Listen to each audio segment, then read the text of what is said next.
എന്നെ അറിയാൻ എന്നെ നടത്താൻ എല്ലാ നാളിലും യാതനിക്കുണ്ട്.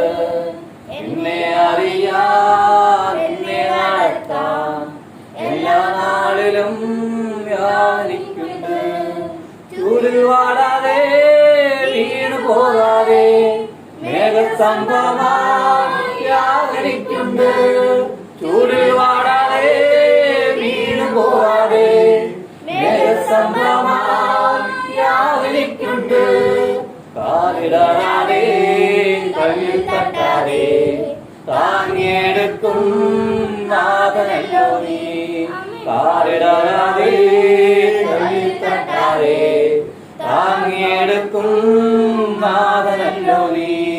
എന്നെ അറിയാൻ എന്നെ നടത്താൻ എല്ലാ നാളിലും യാചരിക്കുണ്ട്. എന്നെ അറിയാൻ എന്നെ നടത്താൻ എല്ലാ നാളിലും യാചരിക്കുണ്ട്. കൂട്ടം വിട്ടുപോയ ആടിനെ പോലെ ഒറ്റപ്പെട്ടാലും യാചരിക്കുണ്ട്. കൂട്ടം വിട്ടുപോയ ആടിനെ പോലെ ഒറ്റപ്പെട്ടാലും യാതനിക്കുണ്ട്. തേടിയെത്തിയും നല്ല ഇടയൻ തോളിലേറ്റിയും വീട്ടിലെത്തിക്കും. തേടിയെത്തിയും നല്ല ഇടയൻ തോളിലേറ്റിയും വീട്ടിലെത്തിക്കും. എന്നെ അറിയാൻ എന്നെ നടത്താൻ എല്ലാ നാളിലും യാതനിക്കുണ്ട്. എന്നെ അറിയാൻ എന്നെ നടത്താൻ എല്ലാ നാളിലും യാതനിക്കുണ്ട്. ചൂടിൽ വാടാതെ വീണു പോകാതെ മേഘസ്തംഭമായി യാതനിക്കുണ്ട്.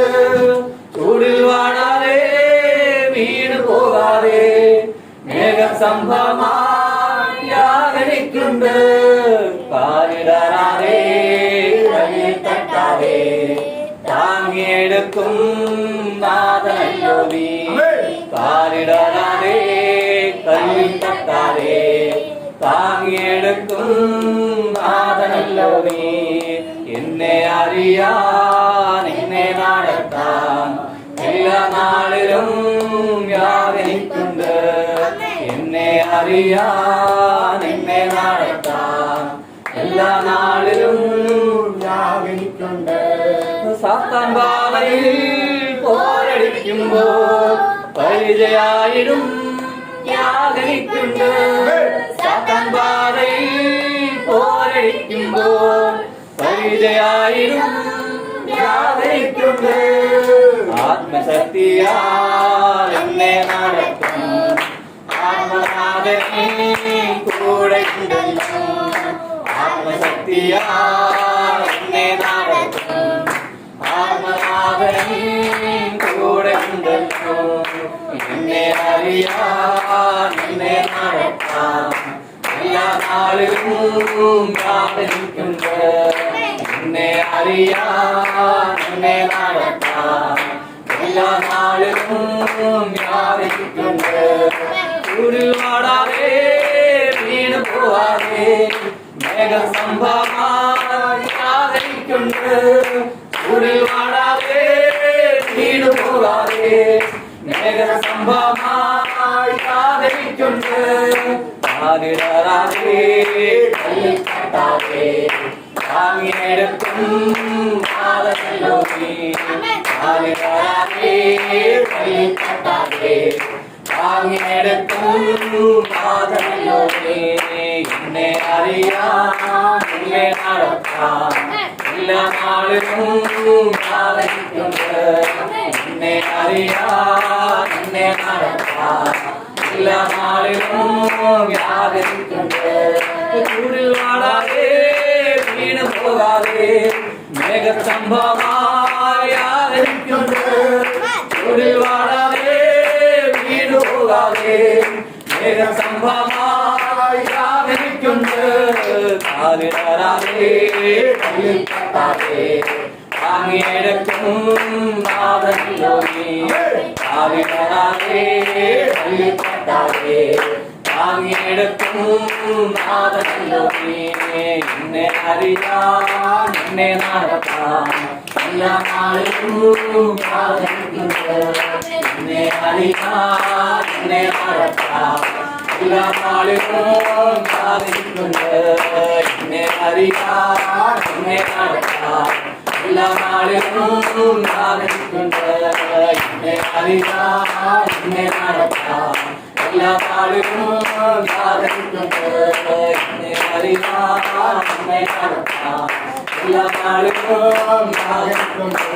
എന്നെ അറിയാൻ എന്നെ നടത്താൻ എല്ലാ നാളിലും പ്രാർത്ഥിക്കുന്നു. എന്നെ അറിയാൻ എന്നെ നടത്താൻ എല്ലാ നാളിലും പ്രാർത്ഥിക്കുന്നു. എന്നെ അറിയാൻ എന്നെ നടത്താൻ എല്ലാ നാളിലും പ്രാർത്ഥിക്കുന്നു. എന്നെ അറിയാൻ എന്നെ നടത്താൻ എല്ലാ നാളിലും പ്രാർത്ഥിക്കുന്നു. എന്നെ അറിയാൻ എല്ലാ നാളിലും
എന്നെ നടത്തുവാൻ സ്തോത്രം. ദൈവത്തിന്റെ അതിപരിശുനാമം വാഴ്ത്തപ്പെടുമാറാകട്ടെ. നല്ല അനുഗ്രഹപ്പെട്ട ഒരു പകലോട് സ്വർഗത്തിലെ കർത്താവ് നമുക്ക് ദാനമായി തന്ന ദൈവത്തിന്റെ വലിയ കൃപകളെ ഓർത്ത് നന്ദിയോട് ഞാൻ സ്തുതിക്കുന്നു. പ്രത്യേകിച്ച് വലിയ ഈ പ്രതികൂലത്തിന്റെ മധ്യയിൽ, ഈ പ്രതിസന്ധിയുടെ മധ്യയിൽ ദൈവം നമ്മളെ കരുതുന്ന കരുതൽ, ദൈവം നമ്മളെ ബലപ്പെടുത്തുന്ന ആ ദൈവത്തിന്റെ സ്നേഹം, ദൈവത്തിന്റെ സന്തോഷം, ഇതിനെല്ലാം ദൈവത്തിന് നന്ദിയോട് നമ്മൾ ദൈവത്തെ സ്തുതിക്കുന്നു, സ്തോത്രം ചെയ്യുന്നു. ദൈവത്തിന്റെ സകല മഹത്വവും അനുഗ്രഹവും നമ്മളെ കുടുംബങ്ങളിൽ ഈ ദിവസങ്ങളിൽ വെളിപ്പെടുത്തുവാൻ പോകുന്നുണ്ട്. ദൈവത്തിന് വേണ്ടി പ്രിയമായി നിൽക്കുന്ന ദൈവജനത്തെ ആര് കൈവിടത്തില്ല? കർത്താവ് കൈവിടത്തില്ല. സ്തോത്രം സ്തോത്രം. ഞാൻ കഴിഞ്ഞ ദിവസങ്ങളെല്ലാം ഒരുപാട് ദൈവസന്നിധി ചിന്തിച്ച് പ്രാർത്ഥിച്ച ചില വിഷയങ്ങളുണ്ട്. സ്തോത്രം.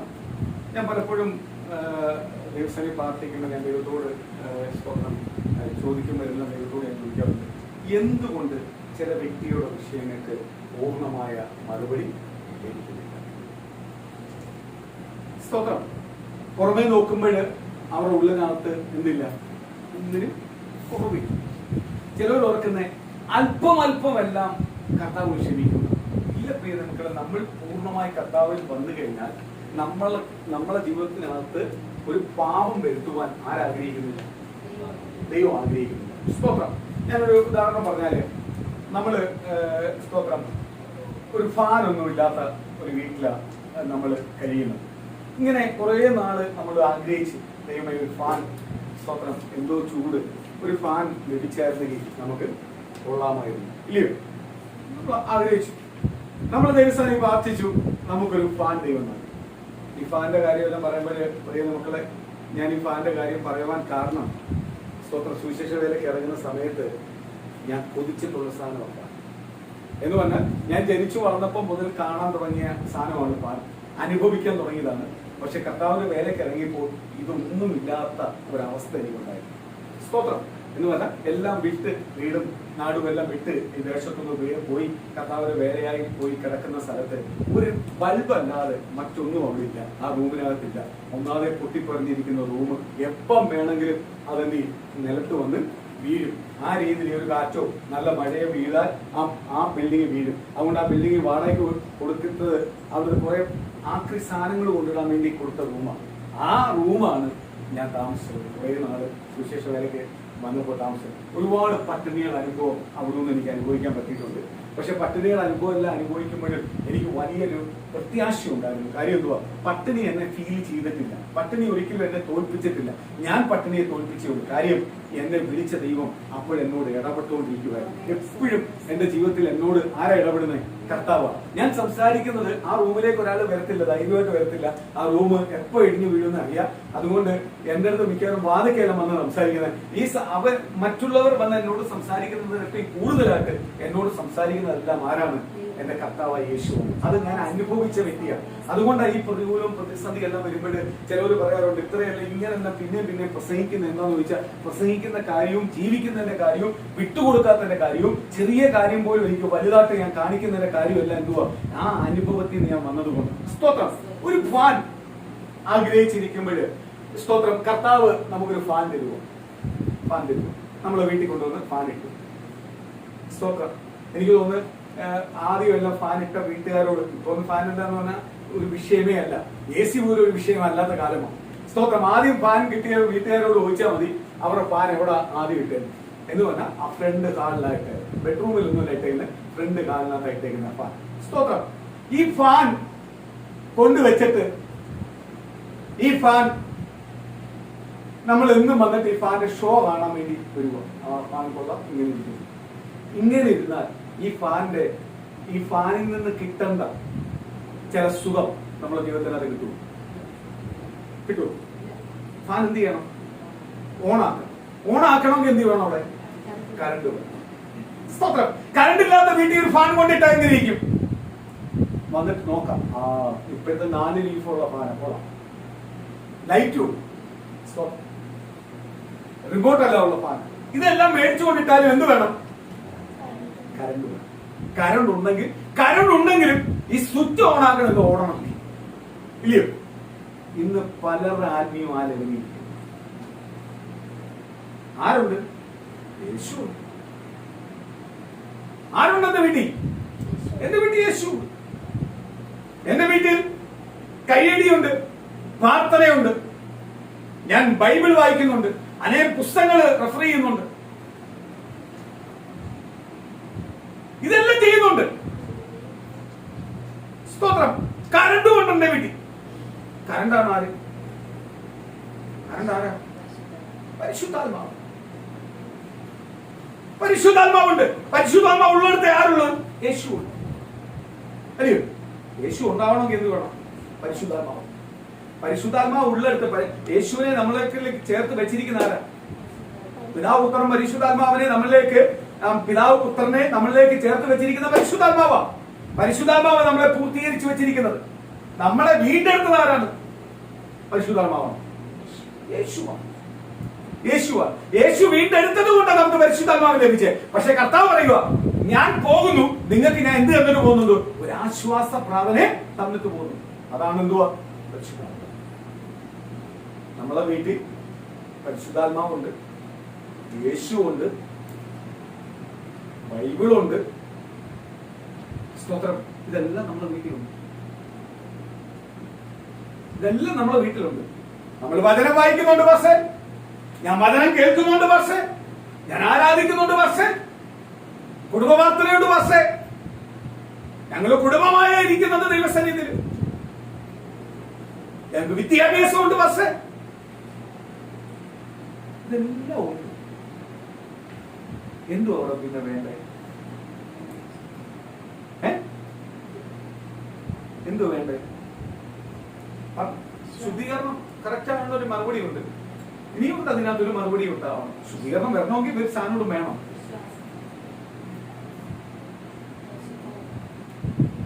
എന്തു വേണ്ട പറ?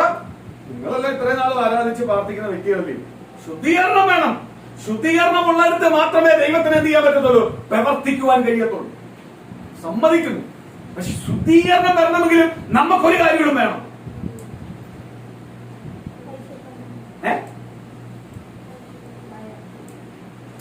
പരിശുദ്ധാത്മാവുണ്ടെന്ന് ഞാൻ പറഞ്ഞു, യേശു ഉണ്ടെന്ന് ഞാൻ പറഞ്ഞു, ബൈബിൾ ഉണ്ടെന്ന് ഞാൻ പറഞ്ഞു, വചനമുണ്ടെന്ന് പറഞ്ഞു.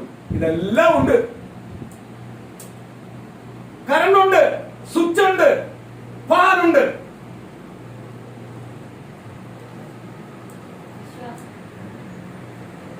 ഫാനുണ്ട്.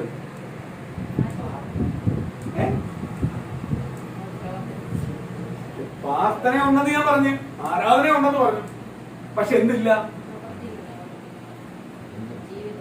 ജീവിതം. ഓക്കെ, അതും ഒരു മറുപടി ഉണ്ട്. പക്ഷെ പൂർണ്ണമായ മറുപടി അതല്ല. എന്തുണ്ട്? എടാ, ഇതെല്ലാം ചെയ്യാനുള്ള ഒരു ഹൃദയം എനിക്കുണ്ടാവണം. പുറമേ മനുഷ്യനെ കൊണ്ട് ഇതെല്ലാം ചെയ്യാൻ പറ്റും, ആരാധിക്കാൻ പറ്റും. ഇല്ലയോ? പരിശുദ്ധാത്മാവിനെ ആരാധിക്കുമ്പോൾ പരിശുദ്ധാത്മാവിനെ അനുഭവിക്കാൻ പറ്റും, ഇല്ലയോ? ഇല്ലെന്ന് പറയാൻ പറ്റുമോ? വചനം പറയാൻ പറ്റും, പുറമെ മനുഷ്യന് പറയാൻ പറ്റത്തില്ല. വചനം വായിക്കാൻ അറിയത്തില്ല, പറയാൻ അറിയത്തില്ല. ഇതെല്ലാം പറ്റും. പക്ഷെ എന്ത് ചെയ്യണം? ഇതെല്ലാം ചെയ്യണമെങ്കിൽ, ഇതെല്ലാം ചെയ്യുന്നത് എന്റെ ജീവിതത്തിനകത്ത് പ്രയോജനപ്പെടണമെങ്കിൽ എന്ത് ചെയ്യണം? നല്ലൊരു ഹൃദയം ഉണ്ടാകും. നേരത്തെ പറഞ്ഞ ശുദ്ധീകരണം വേണമെങ്കിൽ എന്ത് വേണം? ശുദ്ധീകരണം വേണമെങ്കിൽ ഒരു നല്ലൊരു ഹൃദയം വേണം. ഇതെല്ലാം ഉത്ഭവിക്കുന്ന എവിടുന്ന? എനിക്ക് നല്ല ഹൃദയം ഉണ്ടെന്ന് പറഞ്ഞ് എനിക്ക് ഏറ്റെടുക്കാൻ പറ്റും. എനിക്ക് നല്ല ഹൃദയമുണ്ട്, പരിശുദ്ധാത്മാവ് വന്നില്ല. വരൂ.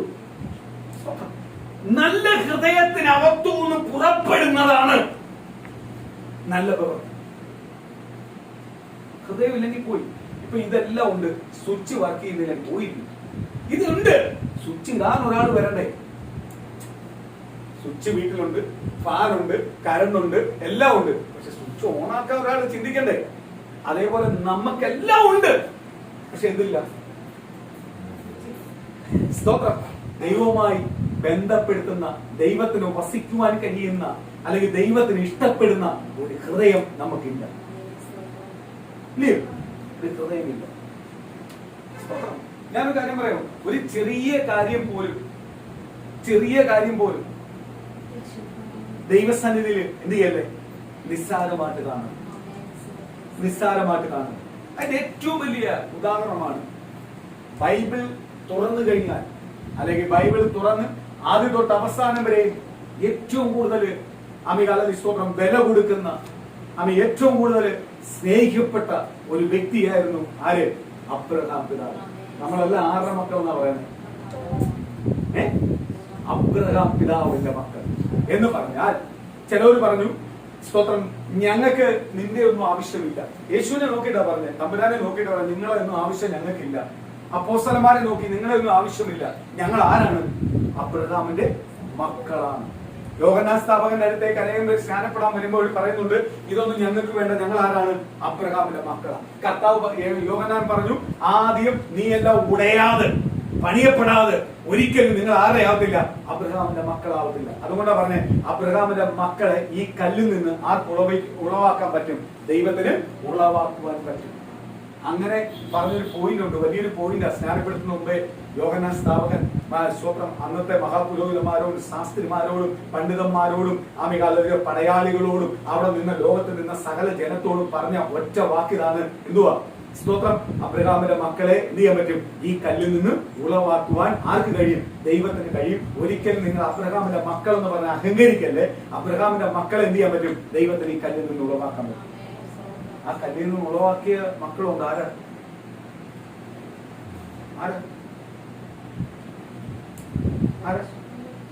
നമ്മൾ ഓരോരുത്തരും നമുക്ക് എന്തൊരു യോഗ്യത ഉണ്ടായിരുന്നു? നമ്മൾ ദൈവവേദലാവാൻ ഉള്ള യോഗ്യത, നമ്മളെ കുടുംബ മഹിമ വല്ലതും ഉണ്ടായിരുന്നു? നമുക്ക് ഉണ്ടായിരുന്നോ? മഹിമ ഉണ്ടായിരുന്നോ? സ്തോത്രം. കൊലപാതകം പാപമാണെന്ന് പറയുന്നു, മോഷണം പാപമാണെന്ന് പറയുന്നു. ഒരുവനെ കൊല്ലുവാൻ അധികാരം ഒരുവനില്ല. കൊലപാതകം പാപമാണെന്ന് പറയുന്നു, മോഷണം പാപമാണെന്ന് പറയുന്നു, ഒരുവനെ ദ്രോഹിക്കുന്നത് പാപമാണെന്ന് പറയുന്നു, ഒരുവനെ തല്ലുന്നത് പാപമാണെന്ന് പറയുന്നു. എങ്കിൽ ഇന്ന് നമ്മളെ ഭരിക്കുന്ന നേതാക്കന്മാരെല്ലാം ഇത് ചെയ്തവരാ. അതുകൊണ്ടാണ് ഞാൻ പറയുന്നത്, നമുക്ക് ഒരു നേതാവേ ഉള്ളൂ. ആരാ? സർവശക്തനായ കർത്താവായ യേശു മാത്രം. കാര്യം എന്തുവാ? യേശു ഇതൊന്നും ചെയ്തിട്ടില്ല. യേശു ഇതിനെല്ലാം എന്ത് ചെയ്തോളൂ? ജയിച്ചിട്ടേ ഉള്ളൂ. അപ്പൊ നമ്മളെ നേതാവ് ആരാ? നമ്മളെ നേതാവായി ഒരാൾ വരണമെങ്കിൽ അയാൾക്ക് എന്ത് വേണം?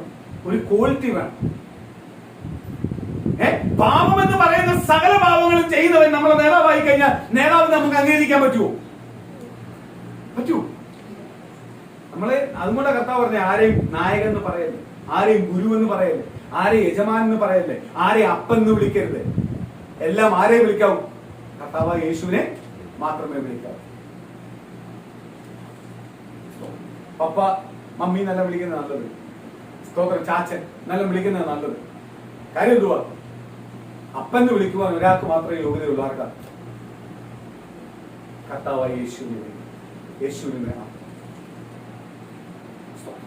നമ്മള് കഴിഞ്ഞ ദിവസങ്ങളിലുള്ള പത്രങ്ങൾ വായിച്ചു നോക്ക് ദൈവമക്കളെ. മൊത്തം പാപങ്ങളാ. സ്വന്തം കുഞ്ഞിനെ പോലും കൊല്ലുവാൻ തയ്യാറുള്ള അമ്മ. സ്തോത്രം. സ്വന്തം ഭാര്യയെ അല്ലെങ്കിൽ സ്തോത്രം അവനിൽ നിന്ന് ദൈവം കൊടുത്ത ദാനം കൊടുത്ത ആ തലമുറയുള്ള സ്ത്രീയെ അല്ലെങ്കിൽ ഭാര്യയെ തല്ലുവാൻ തയ്യാറുള്ള ഭർത്താവ്, കൊല്ലുവാൻ തയ്യാറുള്ള ഭർത്താവ്. അല്ലയോ? ഞാൻ ഓർക്കുക, കഴിഞ്ഞ നിമിഷം ഞാൻ ഓർക്കുക, സ്തോത്രം, പുതിയ തലമുറയ്ക്ക്, പുതിയ ന്യൂ ജനറേഷൻ എന്ന് പറയുന്ന പുതിയ തലമുറയ്ക്ക് ഒന്നിനകത്ത് ഒരു ഉളുപ്പുമില്ല. ഉണ്ടോ? അപ്പൻ ഭാര്യയെ ഉപേക്ഷിച്ച്, അമ്മയെ ഉപേക്ഷിച്ചിട്ട്, അമ്മ സ്തോത്രം വേറൊരു സ്ത്രീയായിട്ട് വന്നാൽ അവളെ മമ്മീന്ന് വിളിക്കാനും അമ്മയെന്ന് വിളിക്കാനും ഈ പുതിയ ജനറേഷന് ഒരു മടിയില്ല. എങ്ങനെ ഇണങ്ങിച്ചേരുന്നത് എനിക്കറിയത്തില്ല. അതേപോലെ തന്നെ അമ്മ പോയി വേറെ തന്നെ കെട്ടിക്കൊണ്ട് വന്നാൽ അവരെ അപ്പന്ന് വിളിക്കാനും എല്ലാം ഭയങ്കര സ്നേഹം. പുതിയ ന്യൂ ജനറേഷൻ തലമുറയ്ക്കായിരുന്നു ഇതിനകത്തുള്ള സ്നേഹം. കാര്യം എന്തുവാ? ആ വരുന്നവരിൽ നിന്ന് വല്ല മുതലുണ്ടെങ്കിൽ അതുകൂടെ അടിച്ചു മാറ്റണമെന്നുള്ള ഒറ്റ ചിന്തയുള്ളൂ. നമ്മളെ ചർച്ചിലും അതിനൊരു മെമ്പർ ഉണ്ടായിരുന്നു. അതങ്ങോട്ട് അവരുടെ തെറ്റുകളെ അങ്ങോട്ട് ബോധ്യപ്പെടുത്തി കൊടുത്തപ്പോഴാ ഒറ്റ പോക്ക് പോയി. ഞാൻ അവർക്ക് ഒരു ഉളുപ്പുമില്ല അപ്പന്ന് വിളിക്കാൻ. അതുകൊണ്ടാ പറഞ്ഞു, നമുക്ക് ഒരപ്പനേ ഉള്ളൂ. ആരാ? യേശുവിനെ രുചിച്ചറിഞ്ഞവര് മാത്രം പറയാൻ പറ്റും, എനിക്കൊരു അപ്പനേ ഉള്ളൂ. സ്തോത്രം. സ്തോത്രം. എനിക്കൊരു പിതാവേ ഉള്ളൂ. ഞാൻ എവിടെയും പറയാറുണ്ട്, എനിക്ക് നല്ലൊരു പിതാവ് ഉണ്ടെങ്കിൽ, നല്ലൊരു അപ്പനുണ്ടെങ്കിൽ in the name of Jesus ആണ്. ഈ ലോകത്തിൽ എനിക്കൊരു അപ്പനുണ്ട്, പക്ഷെ അതല്ല എന്റെ അപ്പൻ. എന്റെ യഥാർത്ഥ അപ്പൻ എന്ന് പറഞ്ഞാൽ ആരാണ്? എന്നെ പാപത്തിൽ നിന്ന് വീണ്ടെടുത്ത എന്റെ യേശു. അയ്യോ, അപ്പൻ വിളിക്കുന്നതിനൊന്നും കുഴപ്പമില്ല. ആ സ്തോത്രം. ആ മക്കൾക്ക് ഉടനെ കൊണ്ടുവരുന്ന മുതലാ നോക്കുന്നത്. ആ മുതൽ കൈവശമാക്കും. ഉൾക്കൊണ്ടോ? 2-3 കെട്ടിയാൽ പോലും ഒരിടത്തും ഒരു പ്രശ്നവും ഇല്ല. ഒരു പ്രശ്നവും ഇല്ല. എന്തുവാ നിങ്ങൾ പറയുന്നേ? അവർക്കൊരു ജീവിതം വേണ്ടായോ? ജീവിതം കെട്ടുന്നതാണോ ജീവിതം? ആണോ? ആണോ? നല്ല അനുഗ്രഹപ്പെട്ട കുടുംബ ജീവിതം തരുന്നതാ ദൈവത്തിന്റെ കൃപ. അതാ ജീവിതം. അനുഗ്രഹപ്പെടാത്ത ഒരു കുടുംബത്തെ തന്നു കഴിഞ്ഞാൽ അത് കുടുംബമാണോ? അതാണോ ജീവിതം?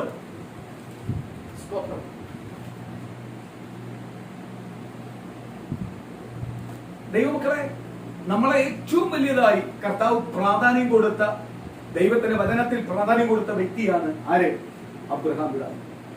സ്തോത്രം. ആ അബ്രഹാം പിതാവായിട്ട് പോലും യാഗം അർപ്പിക്കുവാൻ മൃഗങ്ങളെ കൊണ്ടുവന്ന്, ഓരോ മൃഗത്തെ കൊണ്ടുവന്ന് ആമി യാഗം അർപ്പിക്കുവാൻ അതിനെ കൊന്ന് ആമി യാഗവസ്തുവായി ആമി വിറകിന്റെ മേളിൽ വെച്ചപ്പോൾ ഒരു പ്രാവിനെ, ചെറിയൊരു പ്രാവിനെ ഒന്ന് പിളർത്തി വെക്കാത്തത് ആർക്കും ഇഷ്ടപ്പെട്ടില്ല.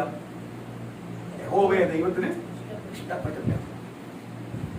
അബ്രഹാം പിതാവ് ചെയ്ത ഒറ്റൊരു കുറവേ ഉള്ളൂ. എന്തുവാ? ആ പ്രാവിനെ എന്ത് ചെയ്തില്ല? കൊണ്ടുവച്ചിട്ടുണ്ട്, എന്ത് ചെയ്തില്ല? പിളർത്തി വെച്ചില്ല. പ്രാവിനെ കൊണ്ടുവരാതിരുന്നില്ല, പ്രാവിനെ കൊണ്ടുവന്നു. പിളർത്തി വെക്കാത്തത് കൊണ്ട് യഹോവയെ ദൈവം പറയുക, നിന്റെ തലമുറ 400 വർഷം പോറ്റെന്ന് മറ്റൊരുവൻ അടിമയായി. ചിലർ പറയത്തില്ലയോ, സ്തോത്രം, വിശ്വാസത്താൽ ദൈവത്തിന്റെ മഹത്വം കാണാം. ചിലരിലൊന്നും നമുക്ക് ഇതുവരെ മഹത്വം കാണാൻ പറ്റില്ല, ചില അത്ഭുതങ്ങൾ കാണാൻ പറ്റില്ല. നമ്മൾ വിശ്വാസം അത്രയേ ഉള്ളൂ. അതുകൊണ്ടാണ് ദൈവത്തിന്റെ ചില അത്ഭുതങ്ങൾ അടയാളം ആർക്ക് കാണാൻ പറ്റാത്തത്. നമ്മളെ വിശ്വാസം വർദ്ധിക്കുന്ന അനുസരിച്ച് ദൈവത്തിന്റെ അത്ഭുതങ്ങളും അടയാളങ്ങളും ആർക്ക് കാണാൻ പറ്റത്തുള്ളൂ? നമുക്ക് കാണുവാൻ കഴിയും. നമ്മളെ വിശ്വാസം ചിലവർക്ക് ചെറിയ കാര്യമാണ്, ചെറിയൊരു കാര്യമാണ്. ഞാൻ ഇപ്പം നമ്മളെ നമ്മളെ ചർച്ചിലേക്ക് ഒരു ദൈവമക്കൾ വരുന്നു. ആ ദൈവമക്കൾ നമ്മളെ ചർച്ചിൽ വരുന്ന ദൈവമക്കളുടെ സ്തോത്രം ദൈവത്തിന്റെ ദൂത് അവരോട് പറയുവാനോ അല്ലെങ്കിൽ ദൈവത്തിന്റെ ആലോചന പറയുവാനോ എനിക്കൊരു മടിയില്ല. സ്തോത്രം. അവരെ അടുത്ത് വിളിച്ച് അവരുടെ തലയെ കൈവച്ച് അനുഗ്രഹിച്ച് പ്രാർത്ഥിക്കുവാൻ എനിക്കൊരു മടിയില്ല. പക്ഷെ പുറത്തുള്ള ഒരാളെ പ്രാർത്ഥിക്കുവാൻ ഞാൻ പലപ്പോഴും മടിക്കാറുണ്ട്. കാര്യം എന്തുവാ? ഇത് സഭയ്ക്കകത്ത് ദൈവത്തെ ഉൾക്കൊള്ളുവാൻ വന്നു. മറ്റേതാകും എങ്ങനെ ഉൾക്കൊള്ളുന്നതെന്ന് അറിയത്തില്ല. അതുകൊണ്ട് എന്തുവാ ദൈവത്തിന്റെ വചനം പറയുന്നത്? എന്തുവാ? നിനക്ക് കിട്ടിയിരിക്കുന്ന വിലയേറിയ മുത്തിനെ എന്ത് ചെയ്യല്ലേ? പന്നിക്കൂട്ടത്തിൽ കൊണ്ട് കളയരുത്. കളയരുത്. അത് ശ്രേഷ്ഠമായതാ. ദൈവം തന്നിരിക്കുന്ന കൃപാവരം ഏറ്റവും ശ്രേഷ്ഠമായ ദൈവത്തിന്റെ ദൂത് പറയുന്നു, ആലോചന പറയുന്നു. ഒരു മറ്റൊരു സഭയിലെ മീറ്റിംഗിന് വിളിക്കുന്നു, അല്ലെങ്കിൽ മറ്റൊരു ഭവനത്തെ വിളിക്കുന്നു. അത് ഉൾക്കൊള്ളുന്നവരുടെ അടുത്ത് മാത്രമേ ഞാൻ പറയാറുള്ളൂ. ഉൾക്കൊള്ളാത്ത വ്യക്തികളോട് എന്ത് ചെയ്യത്തില്ല, പറയാറില്ല. ചില ദൂതല്ല ഞാൻ തന്നെ വെച്ചേക്കും. പക്ഷെ ദൈവം ശക്തമായിട്ട് പറഞ്ഞാൽ പറയും. പക്ഷെ ദൈവം ചില വ്യക്തികളെ വെളിപ്പെടുത്തി തരും. എന്നോട് പറയും, ആവശ്യപ്പെട്ടാൽ പറഞ്ഞാൽ മതി. കാര്യം എന്തുവാ? അതെന്ത് ചെയ്യാനുള്ളതല്ല. ഇന്നത്തെ യൂട്യൂബ് അല്ലെങ്കിൽ ഇന്നത്തെ ഗൂഗിൾ മീറ്റിംഗ്, ഇന്നത്തെ സഭാ ആരാധനയെല്ലാം എങ്ങനെ നടക്കുന്നത്? 100 പേരുണ്ടെങ്കിൽ 85 പേരും ഇത് മതിയെന്ന് പറഞ്ഞത്. കാര്യം എന്തുവാ? സ്വന്തം വീട്ടില് കൈലി കൊടുത്ത് ചായയും കുടിച്ച് സ്തോത്രം വേണമെങ്കിൽ 2 ചിപ്സും തിന്നുകൊണ്ടിരുന്നുകൊണ്ട് ആരാധന കാണാം. ആരാധനയിൽ നിന്നുള്ളത് എന്തുള്ളതാണ്? നീ ഇരിക്കുന്ന എവിടാ? സ്തോത്രം. നല്ല രീതിയിൽ ഒന്ന് ഇരുന്നില്ലെങ്കിൽ ഇരിക്കുന്ന ഇരിപ്പല്ല ആര് നോക്കും? ഞാന് ഈ വീടിന്റെ കുടുംബനായകനാണ്. ഞാൻ ഇവിടുന്ന് പ്രാർത്ഥിക്കുമ്പോൾ ഞാൻ ഇരിക്കുന്ന ഇരിപ്പ് ആര് നോക്കും?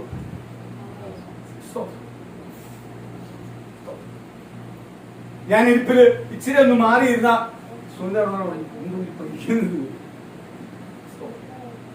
കാര്യം എന്തുവാ? അവളോ മക്കളോ വേറെ രീതിയിൽ ഇരിക്കുമെന്ന് ഞാൻ ചോദിക്കും. പരസ്പരം അങ്ങോട്ടും ഇങ്ങോട്ടും ചോദിക്കും. കാര്യം എന്തുവാ? ഞങ്ങൾക്ക് എന്തിനെ പേടിയാ? ദൈവസന്നിധി പ്രാർത്ഥിക്കാതിരിക്കുമ്പോൾ എന്തുകൊണ്ട്? ഞാൻ ഓർക്കോ ചില വ്യക്തികൾ പറയാ, ചിലർക്ക് ഇത് മതി. എന്തുവാ? ചർച്ചൊന്നും തുറക്കണ്ട, ഇത് പാസ്റ്റർ തുറക്കാൻ നിയമമില്ലല്ലോ, പിന്നെന്താ? അത് ഈ പ്രാർത്ഥിച്ച നിയമമെല്ലാം മാറും. നിയമമെല്ലാം മാറും. ഞാൻ പറഞ്ഞില്ലയോ, 100-ല് 85% എന്ത് മതി?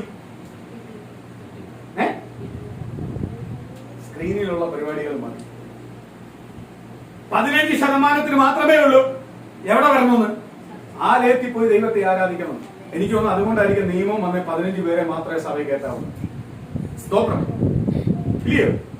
കഴിഞ്ഞ ദിവസം ഒരു അച്ചായനോട് പറഞ്ഞു, സ്തോത്രം എല്ലാം ഉണ്ട് പക്ഷേ ഞാൻ അത് ശ്രദ്ധിക്കത്തില്ല, എനിക്കത് ഇഷ്ടപ്പെട്ടു.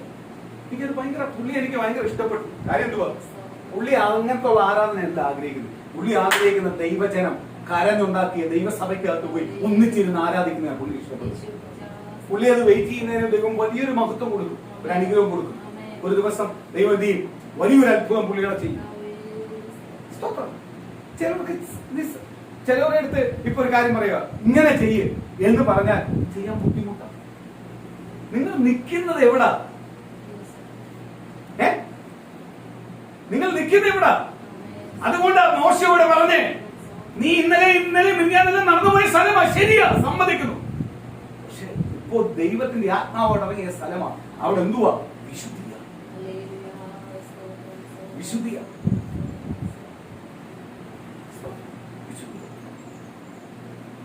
ഞാൻ എപ്പോഴും ദൈവമക്കളെ, എനിക്ക് എന്റെ ജീവിതത്തിനകത്തുണ്ട് ഒരു റൂം എപ്പോഴും ഒരു ഭവനത്തിനകത്ത് എന്തിനു വേണം? പ്രാർത്ഥിക്കുവാൻ വേണ്ടി, വചനം വായിക്കുവാൻ, പ്രാർത്ഥിക്കുവാൻ, അവിടെ പോയി മറ്റുള്ള കാര്യങ്ങൾ ചെയ്യാനുള്ളതാണ്. എന്ന് പറഞ്ഞാൽ അത്രയും ഭയത്തോടാണ്. ആ റൂമിനെയല്ല, നമ്മൾ ഇരിക്കുന്ന സ്ഥലം എന്ത് ചെയ്യണം? അതുകൊണ്ട് ഈ ജാതിയായ ആൾക്കാർ പലരും പൂജാ റൂമെല്ലാം വേറെ ആയിട്ട് ഉണ്ടാക്കി വെച്ചേക്കുന്നു. അവിടെ അല്ല വരുന്നത്. കാര്യം എന്തുവാ? നമ്മൾ ഇരിക്കുന്ന സ്ഥലം, നമ്മൾ ദൈവസന്നിധി എന്നുള്ള പൂർണ്ണ ബോധ്യത്തോട്, അത് ഹോളിനകത്താലും എവിടെ ഇരുന്നാലും അത് എന്ത് ചെയ്യണം? ദൈവത്തിന്റെ ആത്മാവ് ഞങ്ങൾ പ്രാർത്ഥിക്കുമ്പോൾ നീ എവിടെ ഇരുന്നാലും, നീ ആ റൂമിനൊന്നും ഇരിക്കണ്ട, എവിടെ ഇരിക്കട്ടെ, അവിടെ നീ ഹൃദയം തുറന്ന് പ്രാർത്ഥിക്കുന്നതിന്റെ ഹൃദയം ഓക്കെ ആണെങ്കിൽ അവിടെ ആരിറങ്ങി വരും? ആ സ്ഥലം എന്തുള്ളതാണ്?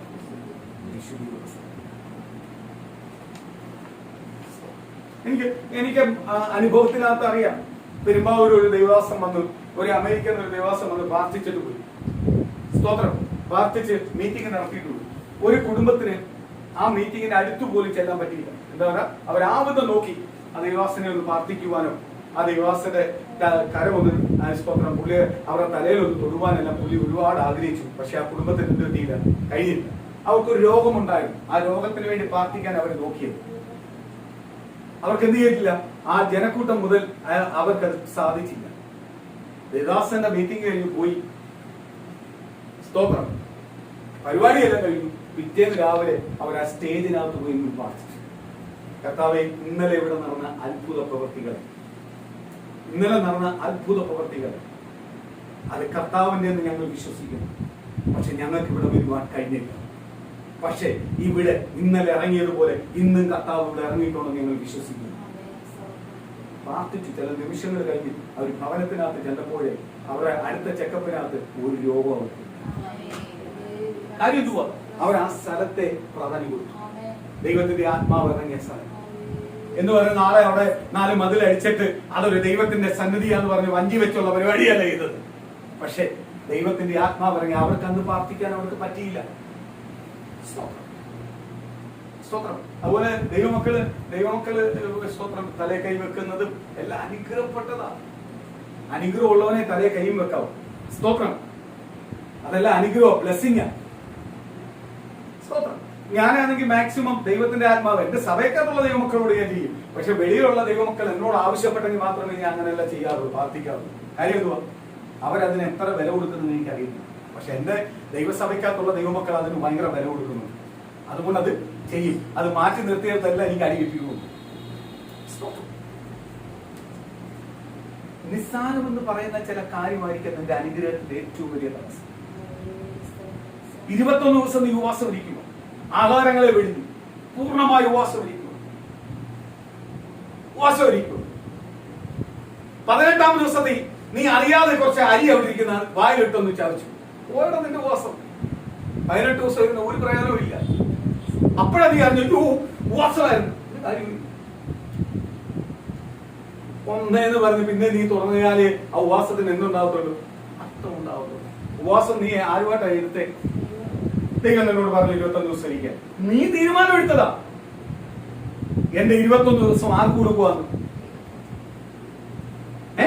ചിലർ പറയും ഞാൻ 21 ദിവസം ഉപവാസം ഇരുന്നിട്ട് ജോലിക്ക് പോയി. ആ ഉപവാസം ദൈവം പ്രസാദമാക്കത്തില്ല. ഈ ഉപവാസം എന്ന് പറഞ്ഞാൽ എന്റെ അർത്ഥം എന്തുവാ?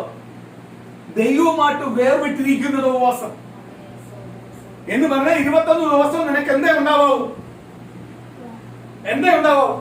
പ്രാർത്ഥനയും ആരാധനയും ദൈവവചനവും മാത്രമേ ഉണ്ടാവൂ. ദൈവത്തിന്റെ ശബ്ദം, അതാണ് ഉപവാസം. ഞാൻ ഉപവാസം ഇരുന്നിട്ട് ഞാൻ കുറെ യാത്ര പോവുക. എനിക്ക് ഭയങ്കര ഇഷ്ടമാണ് യാത്ര പോയി കഴിഞ്ഞാൽ എനിക്ക് വിശക്കൊന്നുമില്ല, ഒന്നിനോടും കുഴപ്പമില്ല. അതൊന്നും ഉപവാസം അല്ല. ഞാൻ ജോലിക്ക് പോവുക, എന്റെ ജോലി എനിക്ക് ശമ്പളം കിട്ടും, അതല്ല ഉപവാസം. ഉപവാസം എന്ന് പറഞ്ഞാൽ എന്ത് ചെയ്യണം? എല്ലാം വിട്ട് ആരെടുത്തിരിക്കണം? ഓ ഇത് അങ്ങനൊന്നും പറയല്ലേ പക്ഷേ, അതിന് സമയമില്ല. ഇപ്പൊ 2 കൊല്ലമായി സമയമേ ഉള്ളൂ. ഇപ്പൊ ജോലിയില്ല, ഒന്നുമില്ല, വീട്ടിൽ ഇരിപ്പ. പഠിപ്പിച്ചില്ലേ ദൈവം? ഇതെല്ലാം ദൈവം തരുന്ന പഠിപ്പീര. ചിലവർക്ക് അടുത്ത് വിളിച്ചാൽ പറയും ഞങ്ങൾക്ക് സമയമില്ല, ഞങ്ങൾക്ക് അവിടെ പോകണം, ഇവിടെ പോകണം. ഇപ്പൊ എല്ലാം എന്ത് ചെയ്തേക്കുക? ഫ്രീ ആയി. വീട്ടിലെ അംഗങ്ങളെ എല്ലാം അങ്ങോട്ടും ഇങ്ങോട്ടും കാണാൻ പറ്റും. ഇപ്പൊ ഇരിക്കാൻ പറ്റിയ സമയമാണ്. എന്തുവാ? പക്ഷെ ദൈവം പറയുന്നത് അങ്ങനെയല്ല. നിനക്ക് തിരക്കേറിയ സമയത്ത് നീ വേർവിട്ടിരിക്കുന്നതാ ആർക്കിഷ്ടം? ഇഷ്ടം. അതുകൊണ്ട് കർത്താവ് പറഞ്ഞേ, നിന്റെ യൗവന പ്രായം നീ ആർക്ക് വേണ്ടി കൊടുക്കാൻ? ദൈവത്തിന് വേണ്ടി. ഒരു കാര്യം ദൈവമക്കളെ, ചെറിയ കാര്യം പോലും ദൈവസ്ഥാനിൽ നിങ്ങൾ പിഴവരുത്തണം. ദൈവം പറഞ്ഞാണോ അല്ലെ ദൈവം പറയുന്നതാണോ, അയ്യോ എനിക്ക് അതിലും ബുദ്ധിയുണ്ട് കഴിവുണ്ട് എന്ന് പറഞ്ഞ് മാറരുത്. ഇന്ന് പൂർണ്ണമായി ഭൂരിപക്ഷം ആൾക്കാരുടെ ചിന്ത എന്തുവാ? ഞങ്ങൾ ഏതാണ്ടല്ല അമ്മ, ഞങ്ങൾക്ക് ഏതാണ്ടല്ല അറിയാം. അങ്ങനെ പറയുന്നവരും ഇന്നും ആർക്കും വേണ്ട. അങ്ങനെ പറയുന്നവനെയും അങ്ങനെ ജീവിക്കുന്നവനെയും ആർക്ക് വേണ്ട? ദൈവത്തിന് വേണ്ട. ഞാൻ ഒരു ഉദാഹരണം പറയുക. ഞാൻ ഒരിക്കലും അതിനെ കോട്ട് ചെയ്ത് പറയുവല്ല, ഒരു ഉദാഹരണം പറയും. ദൈവത്തിന്റെ വചനം പറഞ്ഞു, അന്ത്യകാലത്ത് എന്ത് വരുമെന്ന്? എന്ത് വരുമെന്ന്? കാണാതെ പോകും. അന്ത്യകാലത്ത് എന്ത് വരും? 666 വരും. 666 മുദ്രയുള്ളവന് മാത്രമേ എന്ത് കിട്ടത്തുള്ളൂ? ഭക്ഷണം കിട്ടത്തുള്ളൂ. ഏറ്റവും പ്രാധാന്യം ഭക്ഷണമാണ്. അതുകൊണ്ടാണ് ഭക്ഷണത്തിന്റെ പറഞ്ഞു. വസ്ത്രം ലഭിക്കത്തുള്ളൂ, യാത്ര ചെയ്യാൻ പറ്റത്തുള്ളൂ. ഇല്ലയോ? 666 മുദ്രയുള്ളവൻ, ചിപ്പുള്ളവൻ, അല്ലയോ? അത് തലയിലാവാം, കയ്യിലാവാം, എവിടെ ആവട്ടെ, ചിപ്പുള്ളവന് മാത്രം എന്ത് ചെയ്യത്തുള്ളൂ? നമ്മൾ സാധനങ്ങൾ കിട്ടത്തുള്ളൂ. 666 മുദ്രയുള്ള സമയത്ത് മുദ്ര ഏൽക്കാൻ ദൈവവചനം പറയുന്നുണ്ടോ? പറയുന്നുണ്ടോ? ഇന്നത്തെ പാസ്റ്റർമാരും സഭയും പാരമ്പര്യ സഭകളും അല്ലെങ്കിൽ പാരമ്പര്യമായി ജീവിക്കുന്ന വ്യക്തികളും പാരമ്പര്യമായി ജീവിക്കുന്ന പാസ്റ്റർമാരും പറയും, ധൈര്യമായിട്ട് എടുത്തോളം പറയും. അതിന്റെ ഏറ്റവും വലിയ ഉദാഹരണമാണ് എന്തുവാ? വാക്സിൻ. ഇന്നലെ ഒരു സഹോദരൻ വന്നു എന്നോട് പറഞ്ഞു, വാക്സിൻ എടുക്കുന്നില്ല. പാസ്റ്റർ പറഞ്ഞു എടുത്തോ, എടുത്തില്ലെങ്കിൽ ആരാധനയ്ക്കൊന്നും ഇരിക്കാൻ പറ്റും. പാസ്റ്റർ പോയി എടുത്തത്. അതുപോലെ തന്നെ ബാംഗ്ലൂരിൽ പോകണമെങ്കിലും മദ്രാസിൽ പോകണമെങ്കിലും ഗൾഫിൽ പോകണമെങ്കിലും ഇതെല്ലാം വേണം. ഞാൻ എടുത്തോരെ ഒന്നും കുറ്റം പറയല്ല. അതല്ല, ഇത് ഞാൻ ഒരിക്കലും 666 ബന്ധപ്പെടുത്തി പറയുകയല്ല. പക്ഷെ അതേപോലെ ആയിക്കൊണ്ടിരിക്കുന്നു. എന്തുവാ?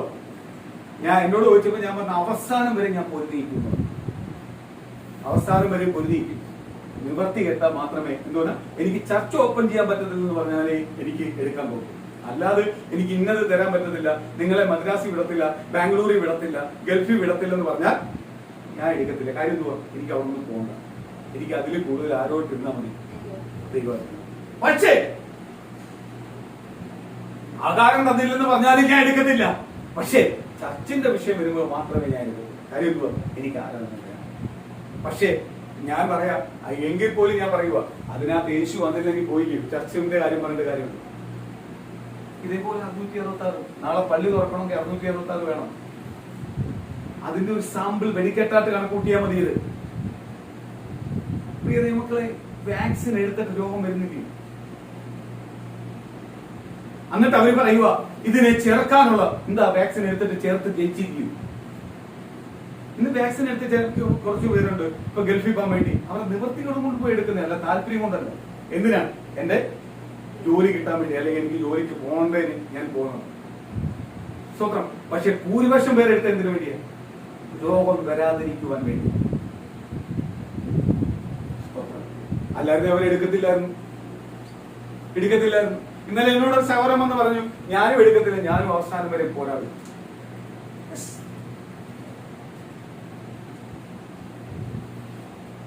വാക്സിൻ വെച്ചാൽ ജീവനെ നിലനിർത്തുന്ന ആരാ? ക്രിസ്തു ആണെങ്കിൽ നീ എന്തിനാ ഈ ജീവനെ നിലനിർത്താൻ വേണ്ടി ഇത്രയും ഭയപ്പെടുന്നത്? ദൈവത്തിന്റെ വചനം വിളിച്ചു പറയുക.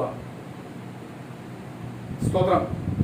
ലൂക്കോസ് സുവിശേഷം 10-ാം അധ്യായത്തിനകത്ത് വായിക്കുമ്പോൾ പറയുക, പാമ്പിനെ തേളിനെ ചവിട്ടുവാൻ സകല ശക്തികളെ ചവിട്ടുവാൻ അധികാരം ആർക്ക് തന്നിട്ടുണ്ട്? ദൈവജനത്തിന് തന്നിട്ടുണ്ട്. എന്നെ ഇത് പിടിക്കുമോ മോനെ? പിടിക്കൂ. ഇന്ന് ഇതിന് തുല്യമാ. ഞാൻ ഉറപ്പായിട്ട് പറയാം, 666 വരുമ്പോഴും ഫസ്റ്റ് എടുക്കുന്നത് ഈ പാസ്റ്റർമാരും ഈ വിശ്വാസികളും തന്നെ. കാര്യം എന്തുവാ? അവർക്ക് ലോകത്തിന്റെ സുഖം വേണം. ലോകത്തിന്റെ സുഖം വേണം. നീ നിന്റെ വാ തുറന്ന വലിയ വചനമാ പറയുന്നത്. ഞാൻ പറയുക, നീ എല്ലാം ശപിക്കപ്പെട്ടവൻ തന്നെ. ഈ രീതിയിൽ പോയാൽ നീ ശപിക്കപ്പെട്ടവനാ. നീ എത്ര സുവിശേഷം പറഞ്ഞാലും എത്ര നീ ജീവിക്കണമെന്ന് പറഞ്ഞാലും ആർക്ക് വേണ്ട? ദൈവത്തിന് നിന്നെ വേണ്ട. തുടക്കം പറഞ്ഞപ്പോഴേ ഓൺലൈനിൽ പോയി ബുക്ക് ചെയ്ത ആൾക്കാർ നാണൊക്കെയാണ് ഇതെല്ലാം കേൾക്കുമ്പോ എനിക്ക് ചമ്മല തോന്നി. പ്രസംഗിക്കുന്നതോ വിശ്വാസ പ്രസംഗം. ഇപ്പൊ മരിച്ചവനെ കൊണ്ടുവന്ന ഇപ്പൊ എഴുന്നേൽപ്പിക്കും. ചെയ്യുന്ന പ്രവർത്തികളോ ജാതിയായിട്ടുള്ളവൻ വരെയും പറയുന്നുണ്ട്.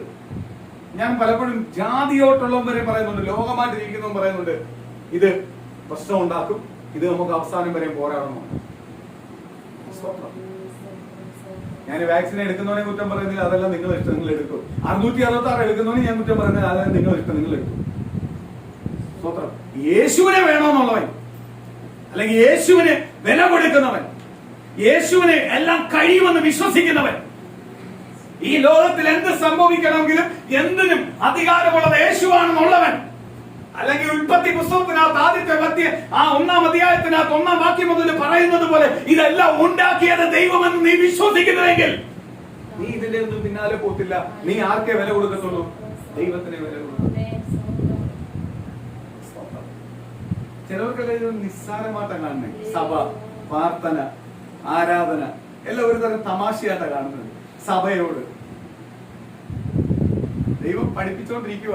നീ സഭയ്ക്കകത്തിരുന്നിട്ട് സ്തോത്രം ഹല്ലേലൂയ സ്തോത്രം പാസ്റ്റർ പ്രസംഗിച്ചുകൊണ്ടിരിക്കുമ്പോ അതിനെ കോട്ട് ചെയ്ത് അല്ലെങ്കിൽ അതിനെതിരെ എന്തോ പറയണമെന്ന് ആഗ്രഹിച്ച് അതിനെ വിമർശിച്ചുകൊണ്ടിരുന്ന നീ എല്ലാം ഇന്ന് ഇവിടെ ഇരിക്കുക, വട്ട പൂജ്യത്തിനകത്തിരിക്കുക. സ്തോത്രം. കഴിഞ്ഞ ദിവസം ഒരു ദൈവാസനെ കുറിച്ച് കേട്ട് ദൈവാസനെ ആഗ്രഹിച്ച് സ്തോത്രം ഹല്ലേലൂയ അമേരിക്ക പോയപ്പോ സ്തോത്രം ദൈവാസന്റെ മോള് പിന്നെ ഹാഫ് നിക്കറും ഇട്ടുകൊണ്ട് സായിപ്പന്മാരോടെ കിടക്കുന്ന ബീച്ചിൽ കിടക്കുന്ന ഫോട്ടോ എല്ലാം പുറത്തു വന്നു. ദൈവാസനാണെങ്കിൽ കയറി കഴിഞ്ഞാലോ പഴയ ചരിത്രങ്ങൾ, പട്ടിണിയുടെ ചരിത്രങ്ങളെല്ലാം പറഞ്ഞിട്ടാ പ്രസംഗിക്കുന്നു. ദൈവം സമൃദ്ധി കൊടുത്തപ്പം ആളുടെ സ്വഭാവമാണ്. സമൃദ്ധിയും പട്ടിണിയും പ്രതികൂലം വരുമ്പോൾ നിന്റെ സ്വഭാവം മാറുവാൻ വേണ്ടി തന്നിരിക്കുന്നതാണോ പരിശുദ്ധാത്മാവ്? പരിശുദ്ധാത്മാവ് എന്തിനുള്ളതാ? സ്തോത്രം. ഒരു കുടുംബത്തിന് അമികാലയ സ്തോത്രം കിട്ടുന്ന നന്മകളൊന്നുമല്ല വേണ്ട, വലിയ പോസ്റ്റ്യൂർ അല്ലെങ്കിൽ വലിയ BMW വേണ്ട. അതുകൊണ്ട് ദൈവത്തെ വേണ്ടെന്ന് പറഞ്ഞു പോയത്. അപ്പൊ നിങ്ങളെല്ലാം ഉദ്ദേശം എന്തുവാ? ദൈവത്തെ ആരാധിക്കുന്നതും ദൈവത്തിന്റെ സന്നിധി നിൽക്കുന്നതും അല്ലെങ്കിൽ ദൈവത്തിന്റെ വേല ചെയ്യുന്നതും എല്ലാം നിങ്ങളെ ഉദ്ദേശം എന്തുവാ? സ്തോത്രം. ലോകത്തിന്റെ നന്മയ്ക്ക് വേണ്ടിയാണ്. നിങ്ങൾ എന്തിനു വേണ്ടി ഇറങ്ങി വേണ്ടത്? പ്രത്യാശയ്ക്ക് വേണ്ടി. ആർക്ക് വേണ്ടി? ക്രിസ്തുവിന് വേണ്ടി.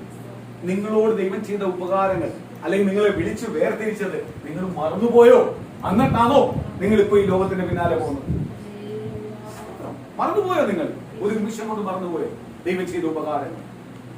സ്തോത്രം. ഞാൻ ഇന്ന് ജീവനോട് ഇരിക്കുന്നത് ക്രിസ്തുവിന്റെ കൃപ കൊണ്ട് മാത്രമാണ്.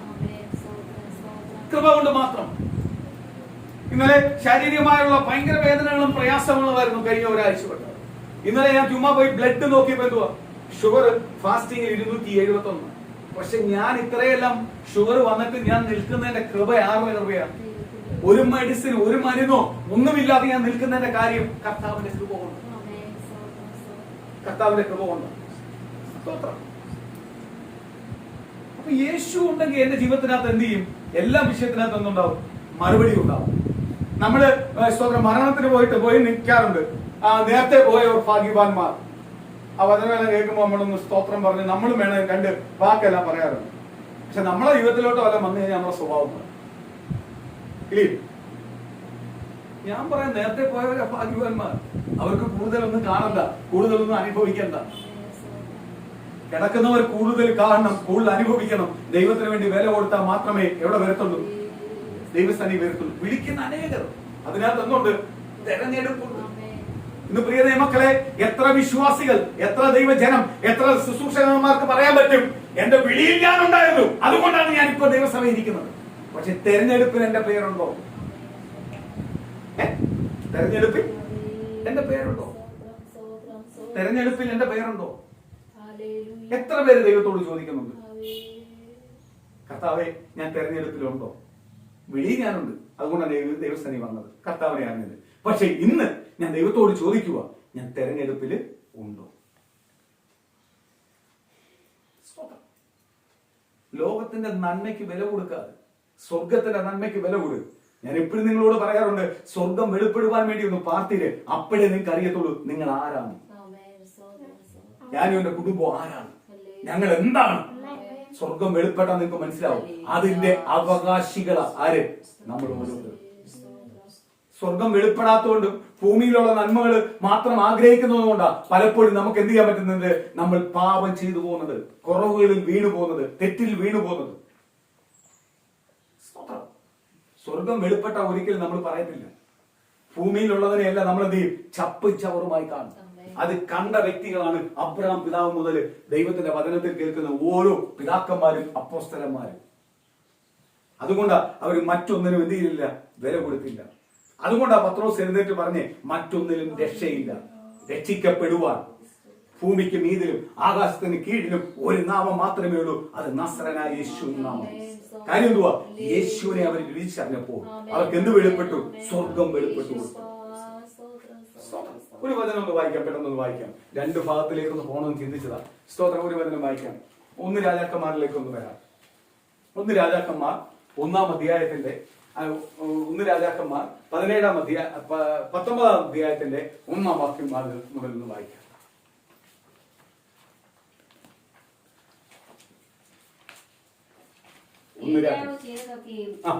അവൻ സകല പ്രവാചകന്മാരെയും വാൾ കൊണ്ട് കൊന്ന വിവരമൊക്കെയും ആഹാബ് ഇസബേലിനോട് പറഞ്ഞു. ഇസബേൽ ഏലിയാവിന്റെ അടുക്കൽ ഒരു ദൂതനെ അയച്ചു, നാളെ ഈ നേരത്ത് ഞാൻ നിന്റെ ജീവനെ അവരിൽ ഒരുത്തിന്റെ ജീവനെ പോലെ ആക്കുന്നില്ല എങ്കിൽ ദേവന്മാർ എന്നോട് തക്കവണ്ണവും അധികവും ചെയ്യുമാറാകട്ടെ എന്ന് പറയിച്ചു. ഒരു മിനിറ്റ്. ഏലിയാവ് മുമ്പുള്ള ഭാഗത്തെല്ലാം നമുക്ക് കാണാൻ പറ്റും. ഒരു രാജാവിന്റെ മധ്യയിൽ ചെന്ന് ദൈവത്തിന്റെ ദൂതിന് പ്രാധാന്യം കൊടുത്ത് ദൈവത്തിന്റെ ദൂത് പറയുവാൻ ശക്തനായവൻ. 17-ാം അധ്യായത്തിൽ കാണും ഒരു ധൈര്യമുള്ള ഒരു ഏലിയാവിനെ നമ്മൾ കാണും. ആരെ ഉറപ്പിച്ചുകൊണ്ട്, യഹോവയെ ദൈവത്തെ മുറുകി പിടിച്ചുകൊണ്ട് ദൈവം പറഞ്ഞ അരുളപ്പാട് ചെന്ന് ആര് ചെന്ന് പറയുക, ഏലിയാവ് ചെന്ന് പറയുക, ഞാൻ സേവിച്ചു നിൽക്കുന്ന യഹോവയാണ്, ഞാൻ പറയാതെ ഈ ആണ്ടുകളിൽ എന്തുണ്ടാവത്തില്ല, മഞ്ഞും മഴയും ഉണ്ടാവത്തില്ല. എത്രയായി, 3.5 കൊല്ലത്തോളം മഞ്ഞും മഴയും എവിടെ ഉണ്ടായില്ല, ഇസ്രായേൽ ജനത്തിന് അനുഭവിക്കുവാൻ കഴിഞ്ഞില്ല. ആഹാബ് രാജാവ് ഭരിക്കുന്ന രാജ്യത്തിന് അനുഭവിക്കുവാൻ കഴിഞ്ഞില്ല. സ്തോത്രം. കാര്യം എന്തുവാ, ആഹാബ് രാജാവ് അമികാലലിയ സ്തോത്രം എടുക്കണ്ടാത്ത ബന്ധം ഇസബേൽ എന്ന് പറയുന്ന ഒരു പിശാചിനെ ഇസബേൽ എന്ന് പറയുന്ന ഒരു പിശാചിനെ സേവിക്കുന്ന, വിഗ്രഹത്തെ സേവിക്കുന്ന ഒരു സ്ത്രീയെ വിവാഹം കഴിച്ചു. ഇസബേലിന് മാത്രം ആ സ്ത്രീ പറയുന്ന വാക്കുകൾക്ക് വില കൊടുത്തിട്ട് യഹോവയെ ദൈവത്തിന്റെ വാക്കുകൾക്ക് വില കൊടുക്കാതെ ദൈവജനത്തെ വീണ്ടും പാപത്തിലേക്ക് നയിച്ചു, വീണ്ടും വിഗ്രഹാരാധനയിലേക്ക് നയിച്ച ഇസബേലിന് എതിരാണ് ആര്, യഹോവയെ ദൈവം ആരെ അയച്ചു, ഏലിയാവിനെ അയച്ചു. ഇന്ന് പ്രിയ മക്കളെ, നമ്മളെ ഭരിക്കുന്ന നേതാവ് പല പാപത്തിലേക്കും, ലോകത്തിന്റെ പല പാപത്തിലേക്കും എന്ത് ചെയ്യും, തള്ളിയിടും. കാര്യം എന്തുവാ, ഭരിക്കുന്നവനെ പാപിയ, അവൻ എന്ത് ചെയ്യത്തുള്ളൂ. സ്തോത്രം. ഞാൻ നേരത്തെ നിങ്ങളോട് പറഞ്ഞു, യഥാർത്ഥ ദൈവത്തിന്റെ വചനം പറഞ്ഞ് ജീവിക്കുന്ന ദൈവത്തിന്റെ ദാസന്മാരെ ആമേൻ പലർക്കും കൈക്കൊള്ളുവാൻ താല്പര്യമില്ല. പക്ഷെ വചനം യഥാർത്ഥമായി പ്രസംഗിക്കും, പക്ഷെ ജീവിതമില്ലാത്ത ദൈവത്തിന്റെ ദാസന്മാരെ, വിശ്വാസികളെ പലർക്കും ഇഷ്ടമാണ്. കാര്യം എന്തുവാ, അവരും ആ രീതിയെ പോകുന്നത്. പാപത്തോട് എന്ത് ചെയ്യാൻ പറ്റും, ചേരുവാൻ കഴിയും. വിശുദ്ധിക്ക് ഒരിക്കലും എവിടെ ചേരാൻ പറ്റത്തില്ല, പാപത്തോട് ചേരുവാൻ കഴിയത്തില്ല. പറയത്തില്ലയോ, പക്ഷെ അവരങ്ങനെയല്ല പറഞ്ഞാലും അവരുടെ സഭ ഭയങ്കര ബലമാണല്ലോ. അവരുടെ സഭയ്ക്കകത്ത് മൊത്തം എന്തുള്ളത്, പാപമുള്ളത്. പാപത്തിന് കൂട്ടിയിരിക്കുന്ന നായകനും പാപത്തിന് കൂട്ടിയിരിക്കുന്ന ലീഡറും പാപത്തിന് കൂട്ടിയിരിക്കുന്ന വ്യക്തികളുമാണ്. അവർക്ക് അവരെ ലീഡറിനെ ഇഷ്ടപ്പെടും, പാപത്തിനെതിരെ പറയുന്നവരെ ഇഷ്ടപ്പെടും ഇല്ല. സ്തോത്രം. ആഹാബ് ഇസ്രായേൽ ജനത്തെ കൊണ്ട് പാപം ചെയ്യിക്കുന്നു. ആരുടെ ഗൈഡൻസ് പ്രകാരം? ഇസ്രായേൽ ജനത്തിലേക്ക് ആഹാബ് ആവതാത്തുള്ള ദൈവത്തിന് ഹിതമില്ലാത്തവളെ വിവാഹം ചെയ്തിട്ട് അവളെ ഉപദേശം അനുസരിച്ച് ആര് പോവുക, ആഹാബ് രാജാവ് പോവുക. അതിനനുസരിച്ച് എന്ത് ചെയ്യുക, ജനം എന്ത് ചെയ്യുക, പാപം ചെയ്യുന്നു. ഇന്ന് ഇത് തന്നെ നടക്കുന്നത്. ലോകം ഭരിക്കുന്ന നേതാക്കന്മാർ മുഴുവനും എങ്ങോട്ട് പോവുക? ഇന്നത്തെ പല ഭരണാധികാരികളും കൊലപാതകത്തിന് കൂട്ടാ, കള്ളത്തിന് കൂട്ടാ. സ്തോത്രം. നിങ്ങൾ കണക്ക് കൂട്ടിക്കോ. സ്തോത്രം. കായംകുളം കൊച്ചുണ്ണി എല്ലാം കള്ളത്തരം ചെയ്തെന്ന് പറഞ്ഞാലും കായംകുളം കൊച്ചുണ്ണിയുടെ ചരിത്രം നോക്കുമ്പോ എന്തുവാ, അദ്ദേഹം കാശുകാരനാവാനല്ല പാപം ചെയ്തത്, അല്ല മോഷ്ടിച്ചത്. എന്ത് ചെയ്തു? ഉള്ളവൻ നിന്ന് ഇല്ലാത്തവന് കൊണ്ട് കൊടുക്കുക. തെറ്റാ ചെയ്യുന്നത്, മോഷണമാണ് ചെയ്യുന്നത്. പക്ഷെ പുള്ളിക്കാരൻ കാശുകാരനാവാനല്ല നോക്കിയത്. ആണോ? പുള്ളിക്കാരൻ എന്ത് ചെയ്തു? ഉള്ളവൻ നിന്ന് ആർക്ക് കൊണ്ട് കൊടുക്കുക? ഇല്ലാത്ത അടിമകളായി കിടക്കുന്ന ദേഹത്തിന്, ഒന്നുമില്ലാത്തവർക്ക് കൊണ്ട് കൊടുക്കും. കൊട്ടാരക്കരയ്ക്ക് ഒരു സ്മാരകം വേണമെന്ന് പറഞ്ഞു. അവൻ നന്നാവാൻ വേണ്ടി 11 മാസം ജയിലിൽ കിടന്നിട്ട് ഇറങ്ങി വന്നിട്ട് പറയും അവന് സ്മാരകം പണിയണം. ഞാൻ പച്ചയായിട്ട് പറയാം, എനിക്കൊരു പ്രശ്നമില്ല. കാര്യം എന്ന് പറഞ്ഞാൽ ഞാൻ ഇവരെയൊന്നും അല്ല സേവിക്കുന്നത്, ഞാൻ സേവിക്കുന്ന കർത്താവായ യേശുവിനെ. ഞാൻ ഭയപ്പെടുന്നത് യേശുവിനെ. എന്റെ ധൈര്യം മുഴുവനും ആരാ? നസ്രായനായ യേശു. തെറ്റ് കണ്ടാൽ ഞാൻ തെറ്റെന്ന് പറയും. നിങ്ങൾ കൂട്ട് ഇത് മുഴുവനും കേൾക്കുന്നത് മൊത്തം ഗുണ്ടായുസവും പാവങ്ങളുമോ? പക്ഷെ ഇതിന്റെ എല്ലാം തലപ്പത്തിരിക്കുന്ന മെയിൻ നേതാക്കന്മാരാണ്, ഭരിക്കുന്നവർ. അപ്പൊ പാവം ചെയ്യുന്നവർക്ക് അവരെ ഭയങ്കര ഇഷ്ടം, പാവം ചെയ്യാത്തവർക്ക് അവരെ ഇഷ്ടപ്പെടും. ഞാൻ ഇഷ്ടപ്പെടാത്ത കാര്യം എന്റെ മേൽ യേശു ഉള്ളതാണ്. യേശു വരുന്ന മുമ്പായിരുന്നെങ്കിൽ ഞാൻ അവരെ ഇഷ്ടപ്പെടും. കാര്യം എന്തുവാ? ഞാനും അവരെ പോലെ. യേശു വന്നു കഴിഞ്ഞപ്പോഴാണ് എനിക്ക് മനസ്സിലായ ഇതല്ല ജീവിതം. അതുകൊണ്ടാണ് യോഹന്നാൻ സ്നാപകൻ വിളിച്ചു പറഞ്ഞത് നീ ചെയ്യുന്നത് തെറ്റാണ്. ജ്യേഷ്ഠന്റെ ഭാര്യയെ നിന്റെ ഭാര്യയായി സ്വീകരിക്കുന്നത് തെറ്റാണ്. അത് പറഞ്ഞതുകൊണ്ടാ എന്ത് ചെയ്തേ? തല പോയെന്ന് പറഞ്ഞ പുള്ളി വാക്കിന് മാറി. ഞാനിന്ന് ഓടുന്നത് ഒറ്റ ഒരാളെ നോക്കി. ആരെ നോക്കിയാ? ഞാനിന്ന് ഉടുക്കുന്നെങ്കിലോ അല്ലെങ്കിൽ ഞാൻ കഴിക്കുന്നെങ്കിലോ ഞാൻ സഞ്ചരിക്കുന്ന വാഹനമോ എല്ലാം ആര് എന്നതാ?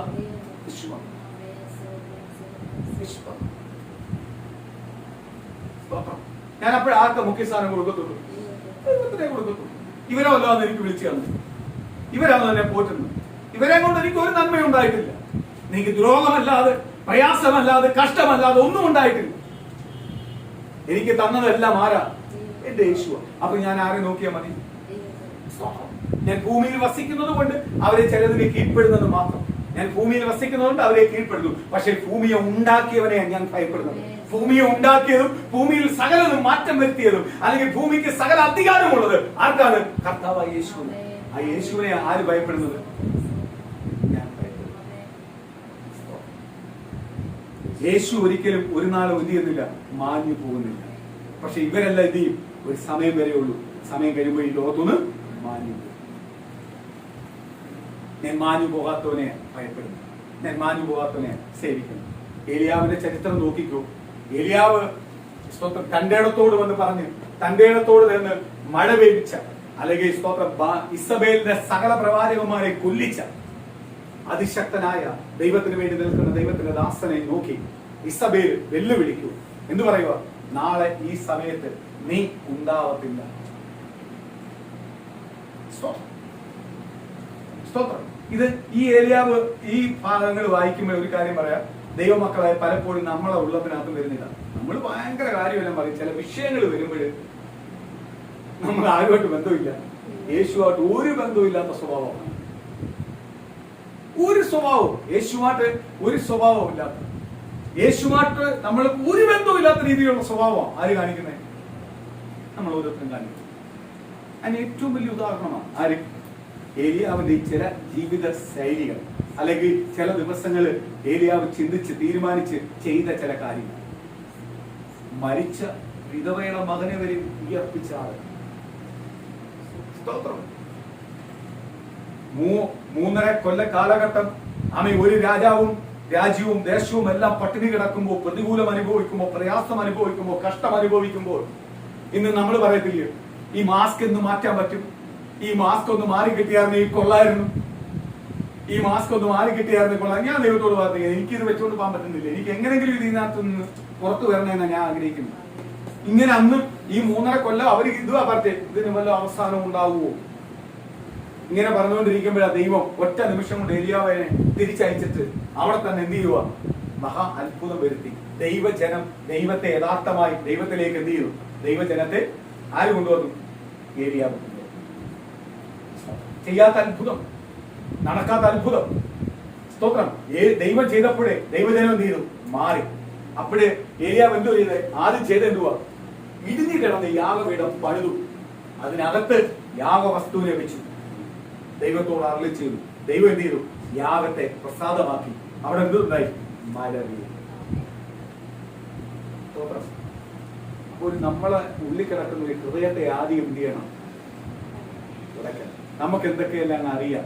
അതൊന്നും വേണ്ട. ദൈവം എന്തു പറയുന്നു അതെല്ലാം വേണം. സ്തോത്രം.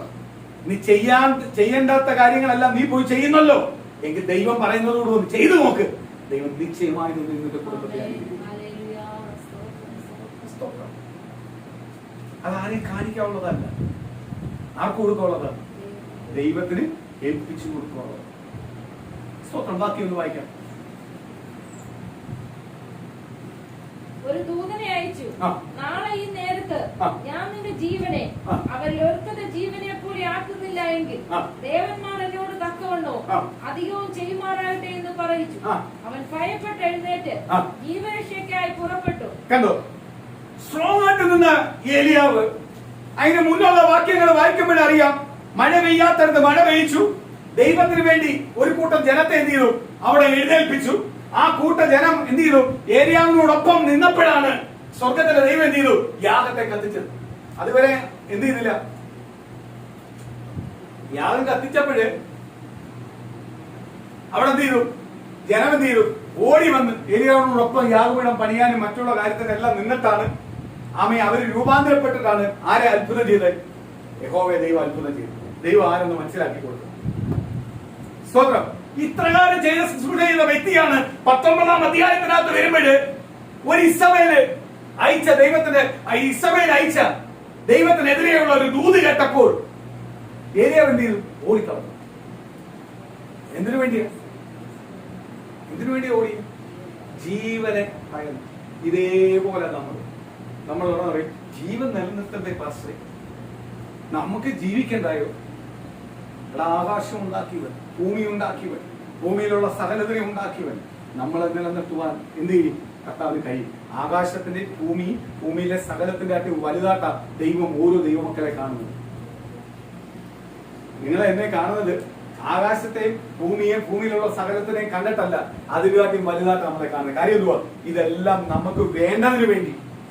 ഉൽപ്പത്തി പുസ്തകം 1-ാം അധ്യായത്തിനകത്ത് പറയുന്നു ഇതെല്ലാം സൃഷ്ടിച്ചിട്ടാണ്. ആരെ സൃഷ്ടിച്ചത്? നമ്മളെ സൃഷ്ടിച്ചത്. എന്നിട്ട് പറയുക ഇതിനകത്ത് ഫുൾ അധികാരം ആർക്ക് തന്നേക്കുവാ? പേരിടാനും ഇതിനെ ഭരിക്കാനും ഉള്ള അധികാരം ആര് തന്നു? അപ്പോഴും നമ്മൾ ഇവരാട്ടി എല്ലാം ശ്രേഷ്ഠരല്ലേ? ഭൂമിയിലാട്ടി ശ്രേഷ്ഠരല്ലേ? നമ്മൾ ആകാശത്തിനാട്ടി ശ്രേഷ്ഠരല്ലേ? നമ്മൾ അപ്പോൾ നമ്മൾ ഇതിനകത്ത് എല്ലാം ശ്രേഷ്ഠരാണ് നമ്മൾ. അതുകൊണ്ടാണ് ദൈവം ഇതിനെല്ലാം സൃഷ്ടിച്ചിട്ട് ഇതിനെ ഭരിക്കുവാനുള്ള അധികാരം ആർക്ക് തന്നത്? ദൈവം എങ്ങനെ പറഞ്ഞേ? നമ്മളെ എങ്ങനെ സൃഷ്ടിച്ചേ? ദൈവത്തിന്റെ സ്വരൂപത്തിൽ. അപ്പൊ ദൈവത്തിനെ പോലെ പവർഫുൾ ആയിട്ടുള്ള ഒരു വ്യക്തിയായിട്ടാണ് ആരെ സൃഷ്ടിച്ചത്? നമ്മളെ ഓരോരുത്തരെയും സൃഷ്ടിച്ചത്. പലപ്പോഴും നമുക്ക് ആ തിരിച്ചറിവില്ലാത്തത് കൊണ്ടാണ് നമ്മൾ പലപ്പോഴും എന്ത് ചെയ്യുന്നേ? നിരാശപ്പെട്ടു പോകും. ഏലിയാവ് ഇത്രയെല്ലാം അത്ഭുതം ചെയ്ത ഒരാള് പറഞ്ഞ കേട്ട് എന്ത് ചെയ്യുക? പ്രവാചകന്മാരെല്ലാം വെട്ടിക്കൊന്ന ആളാണ്. എന്ത് ചെയ്യുക? ബാലിന്റെ സകലതിനെയും ഇസബേലിന്റെ സകലതിനെയും തകർത്തു മാറ്റിയവനാണ്. എന്നിട്ട് എന്ത് ചെയ്യുക? ഇസബേലിന്റെ ഒറ്റ വാക്ക് കേട്ടിട്ട് പേടിച്ചെന്ത് ചെയ്യുക? ഓടുക. വാക്യം. അവൻ ഭയപ്പെട്ട് എഴുന്നേറ്റ് ജീവരക്ഷയ്ക്കായി പുറപ്പെട്ട് യഹൂദയ്ക്ക് ഉൾപ്പെട്ട ബേർശേബയിൽ ചെന്ന് അവിടെ തന്റെ ബാല്യക്കാരനെ താമസിപ്പിച്ചു. താനോ മരുഭൂമിയിൽ ഒരു ദിവസത്തെ വഴി ചെന്ന് ഒരു ചൂരച്ചെടിയുടെ തണലിൽ ഇരുന്ന് മരിപ്പാനിച്ചു. ഇപ്പോൾ മതി, യഹോവേ എന്റെ പ്രാണനെ എടുത്തുകൊള്ളണമേ. ദൈവമക്കളെ ചിലവരെല്ലാം പറയാറുണ്ട്, ഞാൻ കേൾക്കാറുണ്ട്, അയ്യോ ഇപ്പൊ മതി മതി മതി എന്ന്. കാര്യം എന്തുവാ? അനുഭവിക്കുന്ന മുന്നോട്ട് അങ്ങോട്ട് അനുഭവിക്കാൻ പാടില്ല. അന്നാ നോക്കിക്കഴിഞ്ഞാൽ യേശുവിനെ ചേർത്ത് പിടിച്ച് നോക്കിക്കഴിഞ്ഞാൽ അവ അനുഭവിക്കുന്നതൊന്നുമല്ല. കാര്യം എന്തുവാ? യേശുവിന് ഒറ്റ നിമിഷം കൊണ്ട് മാറ്റാവുന്ന കാര്യമാണ്. പക്ഷെ യേശുവിനെ ചേർത്ത് പിടിക്കാതെ ലോകത്തെ ചേർത്ത് പിടിച്ചിട്ടാണ് നോക്കുന്നത്. അതുകൊണ്ടാ മതി കർത്താവ്, ഇനി നമുക്ക് വേണ്ട കർത്താവ്. ദൈവം നിന്നെ വിളിച്ച് വേർതിരിച്ചിരിക്കുന്നു. നിന്റെ കുടുംബക്കാരുടെ മധ്യയിൽ, ചാർച്ചക്കാരുടെ മധ്യയിൽ, ബന്ധുക്കളുടെ മധ്യയിൽ, ദേശത്ത് നിന്നെ വിളിച്ചിരിക്കുന്ന ദൈവത്തിന് ചില ഉദ്ദേശമുണ്ട്.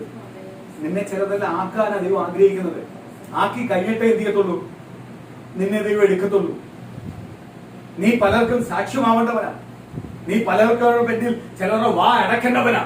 ചിലവരെ നീ വലിച്ച് പാപത്തിൽ നിന്ന് പുറത്തു കൊണ്ടുവന്ന് ദൈവസ്ഥയിൽ കൊണ്ടുവരേണ്ടവനാ. സ്തോത്രം. ചില ദൈവദാസന്മാര് ദൈവത്തിന്റെ വേലയെന്ന് ചിലരെല്ലാം കണ്ടിട്ട് ഭയപ്പെട്ട് മാറിപ്പോവാറുണ്ട്. സ്തോത്രം. കഴിഞ്ഞ ഈ ലോക്ക്ഡൌൺ സമയത്ത് ഒരു ദൈവദാസന് വേണ്ടി ഞാൻ പ്രാർത്ഥിച്ചു. പുത്തൂന്ന് വന്ന ഒരു ദൈവദാസന് വേണ്ടി പ്രാർത്ഥിച്ചപ്പോൾ ദൈവം എന്നോട് പറയുക, പുള്ളി പോയ എന്തുവാ, ചിലതെല്ലാം കണ്ടിട്ട് പുള്ളിക്ക് പറ്റുന്നില്ല. പുള്ളി വേറെ ഉപജീവനമാർഗത്തിൽ പോയിക്കോ. ആ ഉപജീവനമാർഗം എല്ലാം വട്ടപ്പൂജ ആയിക്കൊണ്ടിരിക്കുക. പുള്ളി തൊടുന്നതെല്ലാം വട്ടപ്പൂജ ആയിക്കൊണ്ടിരിക്കുക. കാര്യം എന്തുവാ, പുള്ളിക്കുള്ള ദൂത് അതല്ല. പുള്ളിയോട് പറഞ്ഞ ഒറ്റ ദൂത് ഇതാ, എടാ നീ പുറത്തു വാ, നിന്നെ വിളിച്ചതിരിക്കുന്നത് എന്തിനു വേണ്ടിയാ? കർത്താവായ യേശുവാ. കാര്യം എന്തുവാ, നീ വഴി അനേകം രൂപാന്തരപ്പെടാനുണ്ട്. നീ വരാൻ താമസിക്കുന്ന അനുസരിച്ച് അവരുടെ രൂപാന്തരം എന്ത് ചെയ്യുവോ? താമസമായിക്കൊണ്ടിരിക്കുക. യോന ചെല്ലാതെ യോനയ്ക്ക് പകരം അനേകം പ്രവാചകന്മാരെ അയക്കുവാൻ ആർക്കറിയാം? ദൈവത്തിന് അറിയാം. പക്ഷെ യോന താമസിക്കുന്ന അനുസരിച്ച് നിനവേലിന്റെ പാവം കൂടിക്കൊണ്ടിരിക്കുക. അത് ദൂത് പറഞ്ഞിട്ടും ആ ദേവദാസന് കത്തിയില്ലെന്ന് എനിക്ക് തോന്നുന്നു. ഞാൻ ഉറപ്പായിട്ട് പറയാ, അദ്ദേഹം വഴി അനേകർ എന്ത് ചെയ്യാൻ പറ്റുമോ? രക്ഷിക്കപ്പെടാറുണ്ട്, സ്നാനപ്പെടാറുണ്ട്. അദ്ദേഹം സഭയെ നോക്കിക്കൊണ്ട്, പാസ്റ്റർമാരെ നോക്കിക്കൊണ്ട്, അല്ലെങ്കിൽ സംഘടനയെ നോക്കിക്കൊണ്ട്, വിശ്വാസിയെ നോക്കിക്കൊണ്ടിരുന്ന പറ്റത്തില്ല. അയാൾ ഇറങ്ങിയാ മതി. ചിലപ്പോൾ കുറച്ച് നാൾ കഴിഞ്ഞിട്ട് ദൈവം വിശ്വാസികളെ കൊടുക്കത്തുള്ളൂ, സഭ കൊടുക്കത്തുള്ളൂ. പക്ഷെ ആരെ കണ്ടിറങ്ങണം? ദൈവത്തെ കണ്ടിറങ്ങണം. എന്നിട്ട് പുള്ളിക്ക് വാഗ്ദത്തം കൊടുത്തു, നിന്റെ ശുശ്രൂഷ ഇവിടെ അല്ല, വിദേശത്താ. അത് കൊടുത്തിട്ടും പുള്ളിക്ക് വിശ്വാസം വരുന്നില്ല. ഒരു കാര്യം ഞാൻ പറയാം, ഉള്ളതെല്ലാം വട്ടപ്പൂജയാവും. ആവുമ്പോഴേ വിശ്വാസം വരുത്തുള്ളൂ. ദൈവം എല്ലാത്തിനെയും വട്ടപ്പൂജയാക്കി നിൽക്കുന്നുണ്ട്. എന്നെയും കൊണ്ട് നീ കഴിയത്തില്ല. ഒരാൾ പറയുക മതിയെന്ന്. സ്തോത്രം. അത്ഭുത പ്രവൃത്തികൾ ചെയ്ത, മരിച്ചവനെ വരെ ഉയർപ്പിച്ച, ജീവൻ കൊടുത്ത ആള് പറയുക മതിയെന്ന്. കാക്ക ആഹാരം കൊണ്ടുവന്നപ്പോഴും മതിയെന്ന് പറഞ്ഞില്ല. കഴിച്ച് ആരോഗ്യം പ്രാപിച്ചവൻ, ബലം പ്രാപിച്ചവൻ, കർമ്മേൽ പർവ്വതത്തിൽ അത്ഭുതങ്ങൾ കാണിച്ചവൻ എന്താ പറയുക? മതിയെന്ന്. ദൈവം വിടുവോ?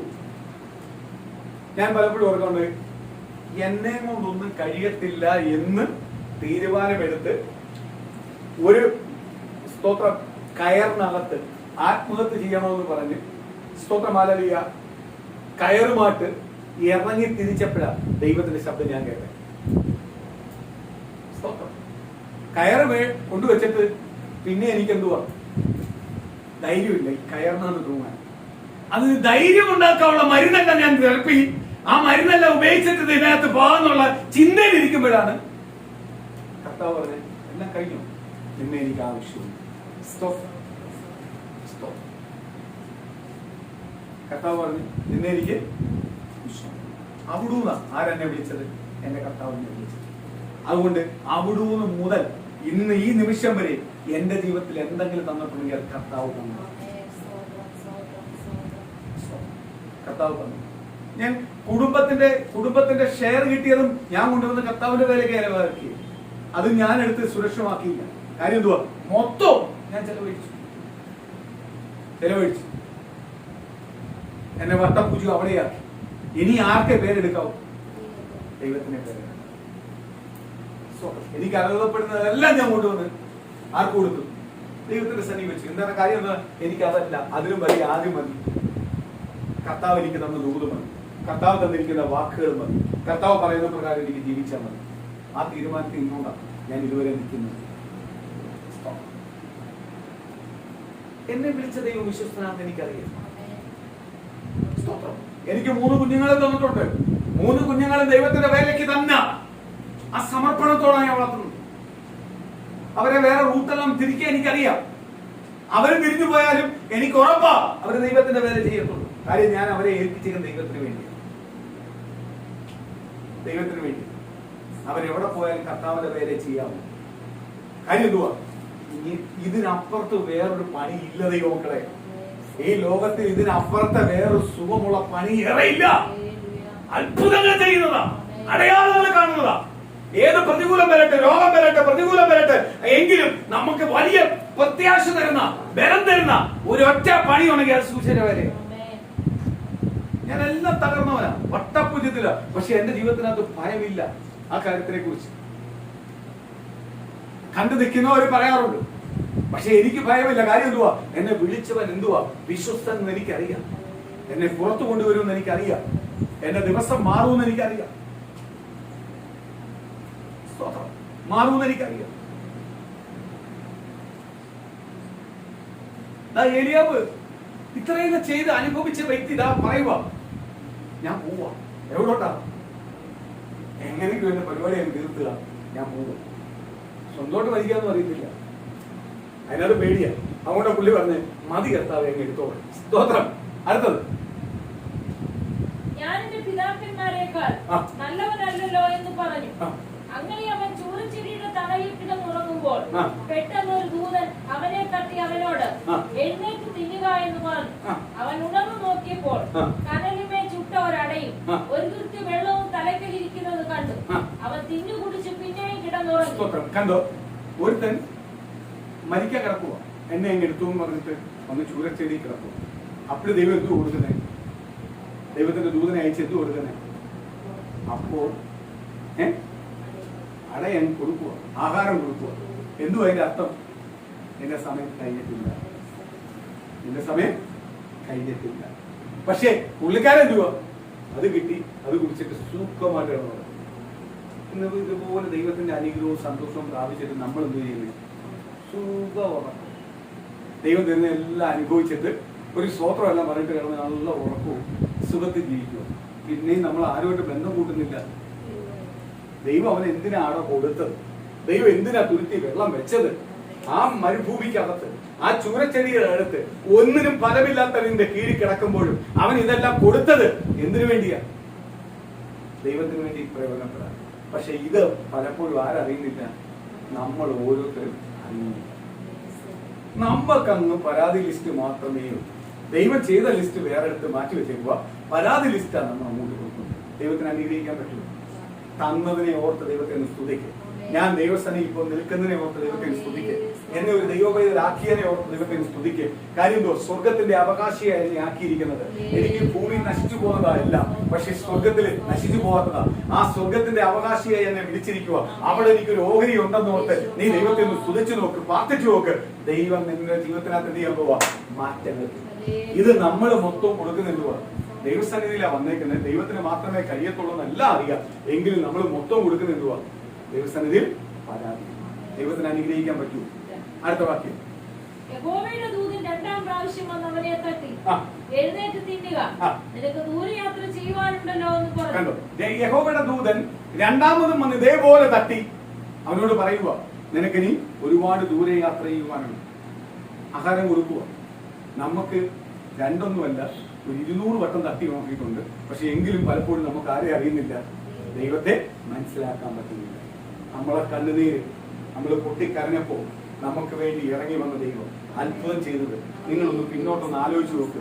എത്ര വട്ടം ദൈവം ചെയ്തു. എന്നിട്ടും ദൈവം നമ്മളെ വിളിച്ചിരിക്കുന്ന വിളിയുടെ ഉദ്ദേശം പലപ്പോഴും ആരറിയുന്നില്ല, നമ്മൾ അറിയുന്നില്ല. അങ്ങനല്ല നമ്മൾ ചിന്തിക്കുന്നത്.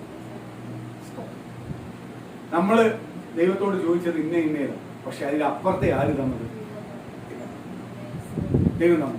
പിന്നെ നമ്മളെ ചോദ്യം കൂടുന്നതല്ലാതെ എന്ത് ചെയ്യുന്നില്ല, ദൈവത്തിന് വേണ്ടി നമ്മൾ എന്ത് ചെയ്യുന്നില്ല, മാറുന്നില്ല. എന്റെ പ്രിയ മക്കളെ, നമ്മൾ ദൈവത്തിന് വേണ്ടി മാറാൻ തയ്യാറാണ്. നിങ്ങളൊരു തീരുമാനം എടുക്കാൻ തയ്യാറാണ്. ദൈവത്തിന്റെ വചനം വിളിച്ചു പറയുന്നു, നിശ്ചയമായ ഒരു മറുപടി ആര് തരും? അടുത്ത വാക്യം പെട്ടെന്ന് വായിക്കും. അവൻ എഴുന്നേറ്റ് തിന്നു കുടിച്ചു. ആഹാരത്തിന്റെ ബലം കൊണ്ട് 40 പകലും 40 രാവും ദൈവത്തിന്റെ പർവ്വതമായ ഹോരേബോളം നടന്നു. അവിടെ അവനൊരു ഗുഹയിൽ കടന്ന്. കണ്ടോ, ഒരു അക്ഷയ ആഹാരം കൊണ്ട് 40 രാവും 40 പകലും അവൻ നടന്നു. ദൈവം തരുന്ന ആഹാരത്തിന്റെ ബലമില്ല, ദൈവം തരുന്ന വാക്യത്തിന്റെ ബലമില്ല, ദൈവം തരുന്ന ദൂതിന്റെ ബലമില്ല. നമ്മളോട് ദൈവത്തിന്റെ ദൂത് പറഞ്ഞിട്ടുണ്ടെങ്കിൽ ദൂതിന് മേല് ആരാ മറുപടി തരുന്നേ? ആ ദൂതിന്റെ ബലമില്ല. നമുക്ക് വർഷങ്ങൾ കണക്കാൻ പറ്റും ഒറ്റ ദൂത് കൊണ്ട്, ഒറ്റ വിളി കൊണ്ട്, തെരഞ്ഞെടുപ്പ് കൊണ്ട്, ആലോചന കൊണ്ട്. ഞാനൊരു കാര്യം പറയാം, എന്നോട് നേരത്തെ അല്ല ദൈവത്തിന്റെ ആലോചന പെട്ടെന്ന് പറയും. ഇപ്പൊ ദൈവത്തിന്റെ ആലോചന നമ്മൾ മറ്റൊരു വെളിയിലുള്ള ഒരു വ്യക്തിയോട് പറയണമെങ്കിൽ ദൈവം അത്രയ്ക്ക് എന്നോട് സംസാരിക്കുക, അത്രയ്ക്ക് എന്നോട് പറഞ്ഞാൽ മാത്രമേ ഉള്ളൂ. അല്ലെങ്കിൽ അവർ ആവശ്യപ്പെടണം, അല്ലെങ്കിൽ എന്ത് ചെയ്യത്തില്ല, പറയാതിരിക്കുന്നു. കാര്യം എന്തുവാ? ദൂതെന്ന് പറയുന്നത് വിലയുള്ള സാധനം. ഒറ്റ ആഹാരം കൊണ്ട് 40 രാവും 40 പകലും നടക്കുവാൻ കഴിയുമെങ്കിൽ ഒറ്റ ദൂത് കൊണ്ട് എന്റെ ആയുസ് മൊത്തം എനിക്ക് നടക്കാൻ പറ്റും. കാര്യം ആ ദൂത് മതി എന്തുവാ എന്നെ വിടിവിക്കുവാൻ. എന്റെ ഏതെല്ലാം പ്രശ്നങ്ങൾ വരുമ്പോഴും ആ ദൂത് വെച്ച് ഞാൻ പ്രാർത്ഥിച്ചാൽ മതി എനിക്ക് പുറത്തു വരാൻ.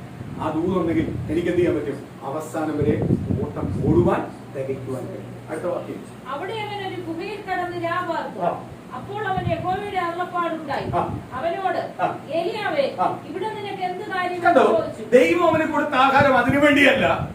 അവൻ എന്ത് ചെയ്തു? 40 രാവും 40 പകലും യാത്ര ചെയ്ത് ഒരു ഗുഹയ്ക്കകത്ത് വന്നിരിക്കുക.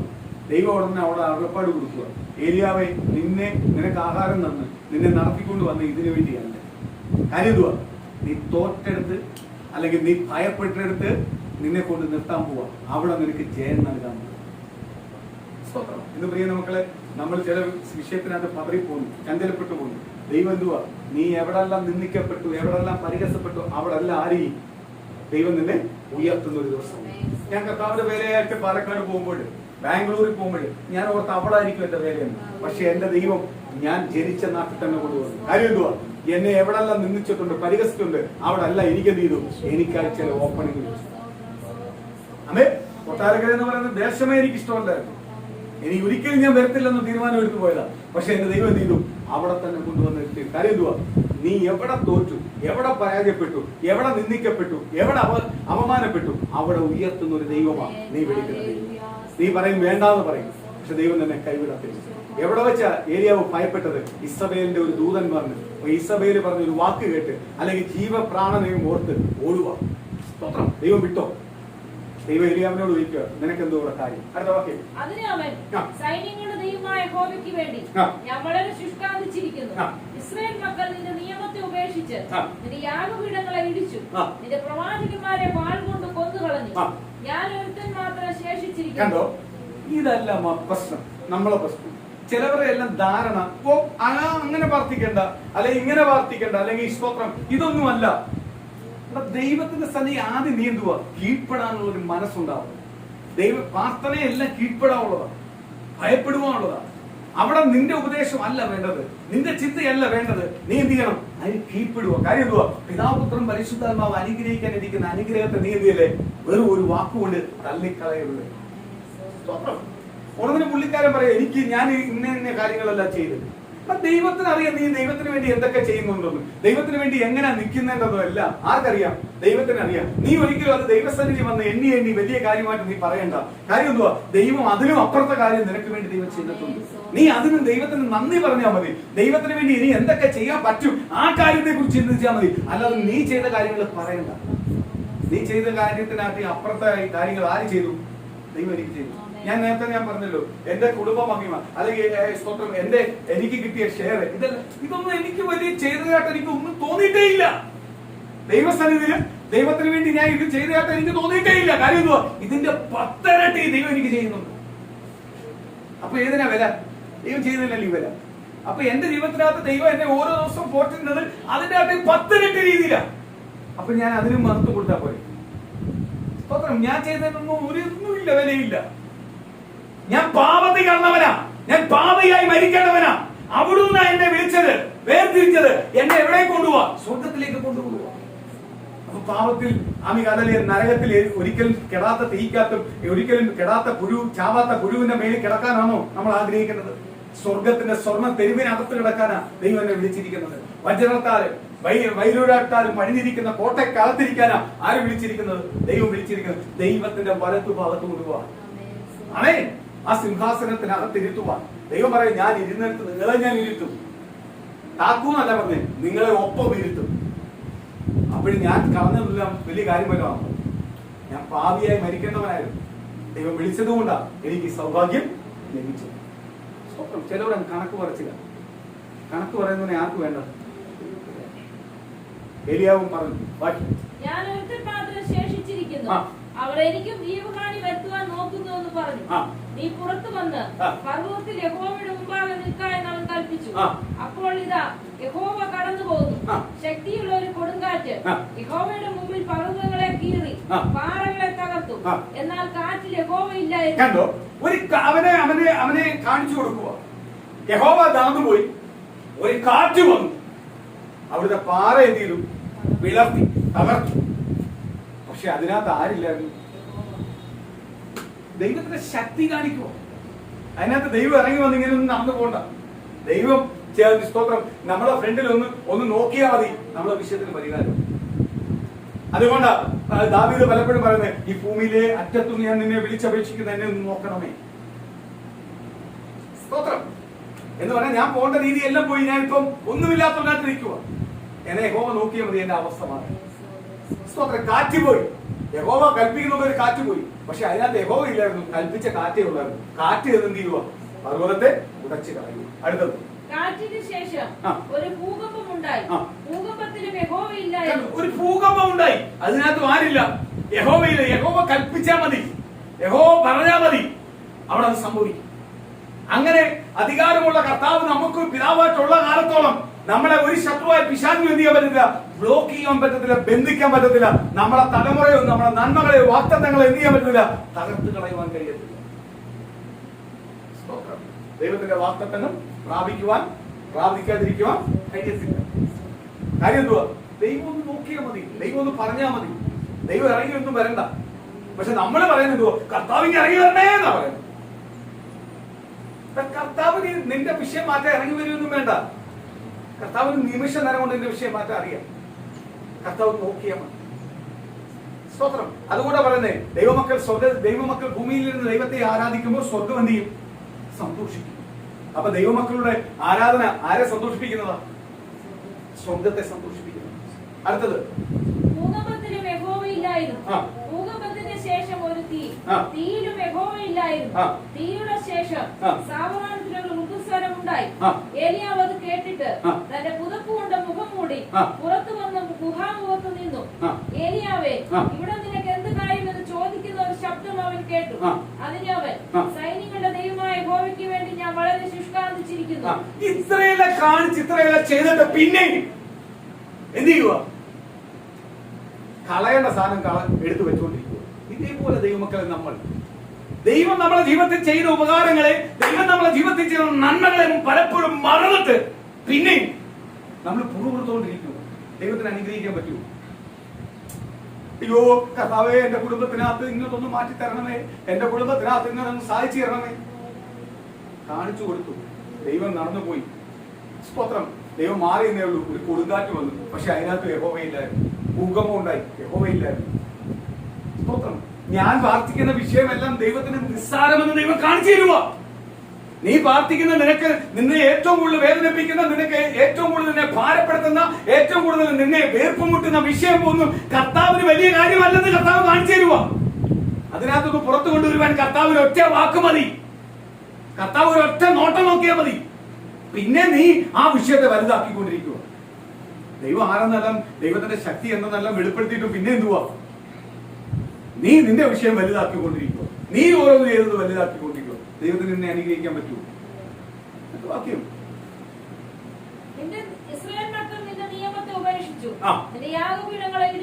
ഇത് പറയുക. ഞാനിപ്പോ ഇവിടുന്നോണ്ട് പറയുക, അയ്യോ ഇന്ന പാസ്റ്റർമാര്, ഇന്ന സഭകള് വിട്ടു കളഞ്ഞെന്ന് പറഞ്ഞ പരാതി ഞാൻ മാത്രമേ ഉള്ളൂ നിൽക്കുന്നെന്ന് പറഞ്ഞിട്ട് കാര്യമുണ്ടോ? ഞാൻ എന്നെ ഏൽപ്പിച്ചത് വിശ്വസ്തയായിട്ട് ഞാൻ ഓടിയാൽ മതി. അല്ല ഞാൻ വലത്തോട്ട് ഇരിക്കുന്നവനെ ഇടത്തോട്ട് ഇരിക്കുന്നവനെ എഴുതി നിൽക്കുന്നവനെ മുമ്പ് ഇരിക്കുന്നവനെ നോക്കാനല്ല ദൈവം എന്നെ വിളിച്ചിരിക്കുന്നത്. എന്നെ നോക്കിയിരിക്കുന്ന ക്രിസ്തുവിനെ നോക്കി നീ ഓടിയാൽ മതി. അവര് ചെയ്യുന്നതിന് എന്തുണ്ടാവും? അവരെ പിടിച്ചോളും ദൈവം. സ്തോത്രം. ഞാൻ നേരത്തെ അവരെ പറ്റി പറഞ്ഞ വേറെ ഒന്നും കൊണ്ടല്ല, ഞാൻ പറഞ്ഞ എന്തുവാ? പലരെ അനുഗ്രഹം കിട്ടാത്തതിന്റെ കാര്യം ഇതാ, വചനപ്പറച്ചിലേ ഉള്ളൂ, ജീവിതമില്ല. വചനം എന്ന് പറയുന്നത് ജീവിക്കാനുള്ളതാ. ദൈവം പറയുന്നത് അത് നിന്റെ ആഹാരമാ, അത് കേൾക്കാനുള്ളതല്ല. സ്തോത്രം. അത് വായിക്കാനുള്ളതല്ല, അത് ഗ്രഹിച്ചെടുക്കാനുള്ളതാ, അപ്രകാരം മാറാനുള്ളതാ. അവനെയാണ് ആർക്ക് വേണ്ടത്? ദൈവത്തിന് വേണ്ടത്. അല്ലാത്തവനെ ആർക്ക് വേണ്ട? ദൈവത്തിന് വേണ്ട. സ്തോത്രം. പിന്നെ ഏലിയാവ് ഇതെല്ലാം കണ്ടിട്ട് ഏലിയാവ് എടുത്ത പോയി പറയുക, സ്തോത്രം, ഞാൻ ഒരുത്തൻ മാത്രമേ ഉള്ളായിരുന്നു, ബാക്കി എല്ലാവരും നിന്നെ തള്ളി പറഞ്ഞു, ഞാൻ ഇപ്പൊ ഒരുത്തൻ മാത്രമേ ഉള്ളൂ, ബാക്കിയുള്ളവരെ പോലല്ല ഞാൻ. സ്വയം നീതീകരിക്കുന്നവനെ ദൈവത്തിന് വേണ്ട, സ്വയം താഴ്ത്തുന്നവനെ മതി ദൈവത്തിന്. താഴ്ത്തുന്നവന്റെ മേൽ മാത്രമേ ആർക്ക് പ്രവർത്തിക്കാൻ പറ്റത്തുള്ളൂ? ദൈവത്തിന് പ്രവർത്തിക്കാൻ പറ്റത്തുള്ളൂ. എനിക്ക് വലിയ അറിവ്, എനിക്ക് വലിയ കഴിവ് ഉണ്ടെന്നെല്ലാം പറയുന്നവനെയൊന്നും ആർക്ക് വേണ്ട? ദൈവത്തിന് വേണ്ട. സ്തോത്രം. ദൈവത്തിന്റെ വചനത്തിനും ദൈവത്തിന്റെ ദാസന്മാര് അല്ലെങ്കിൽ ദൈവത്തിന്റെ ശുശ്രൂഷകന്മാര് അല്ലെങ്കിൽ ദൈവത്തിന്റെ സഭ പറയുന്നതിന് കീഴ്പ്പെട്ടാൽ മതി, നിന്നെ ദൈവം നീ അനുഗ്രഹിക്കും.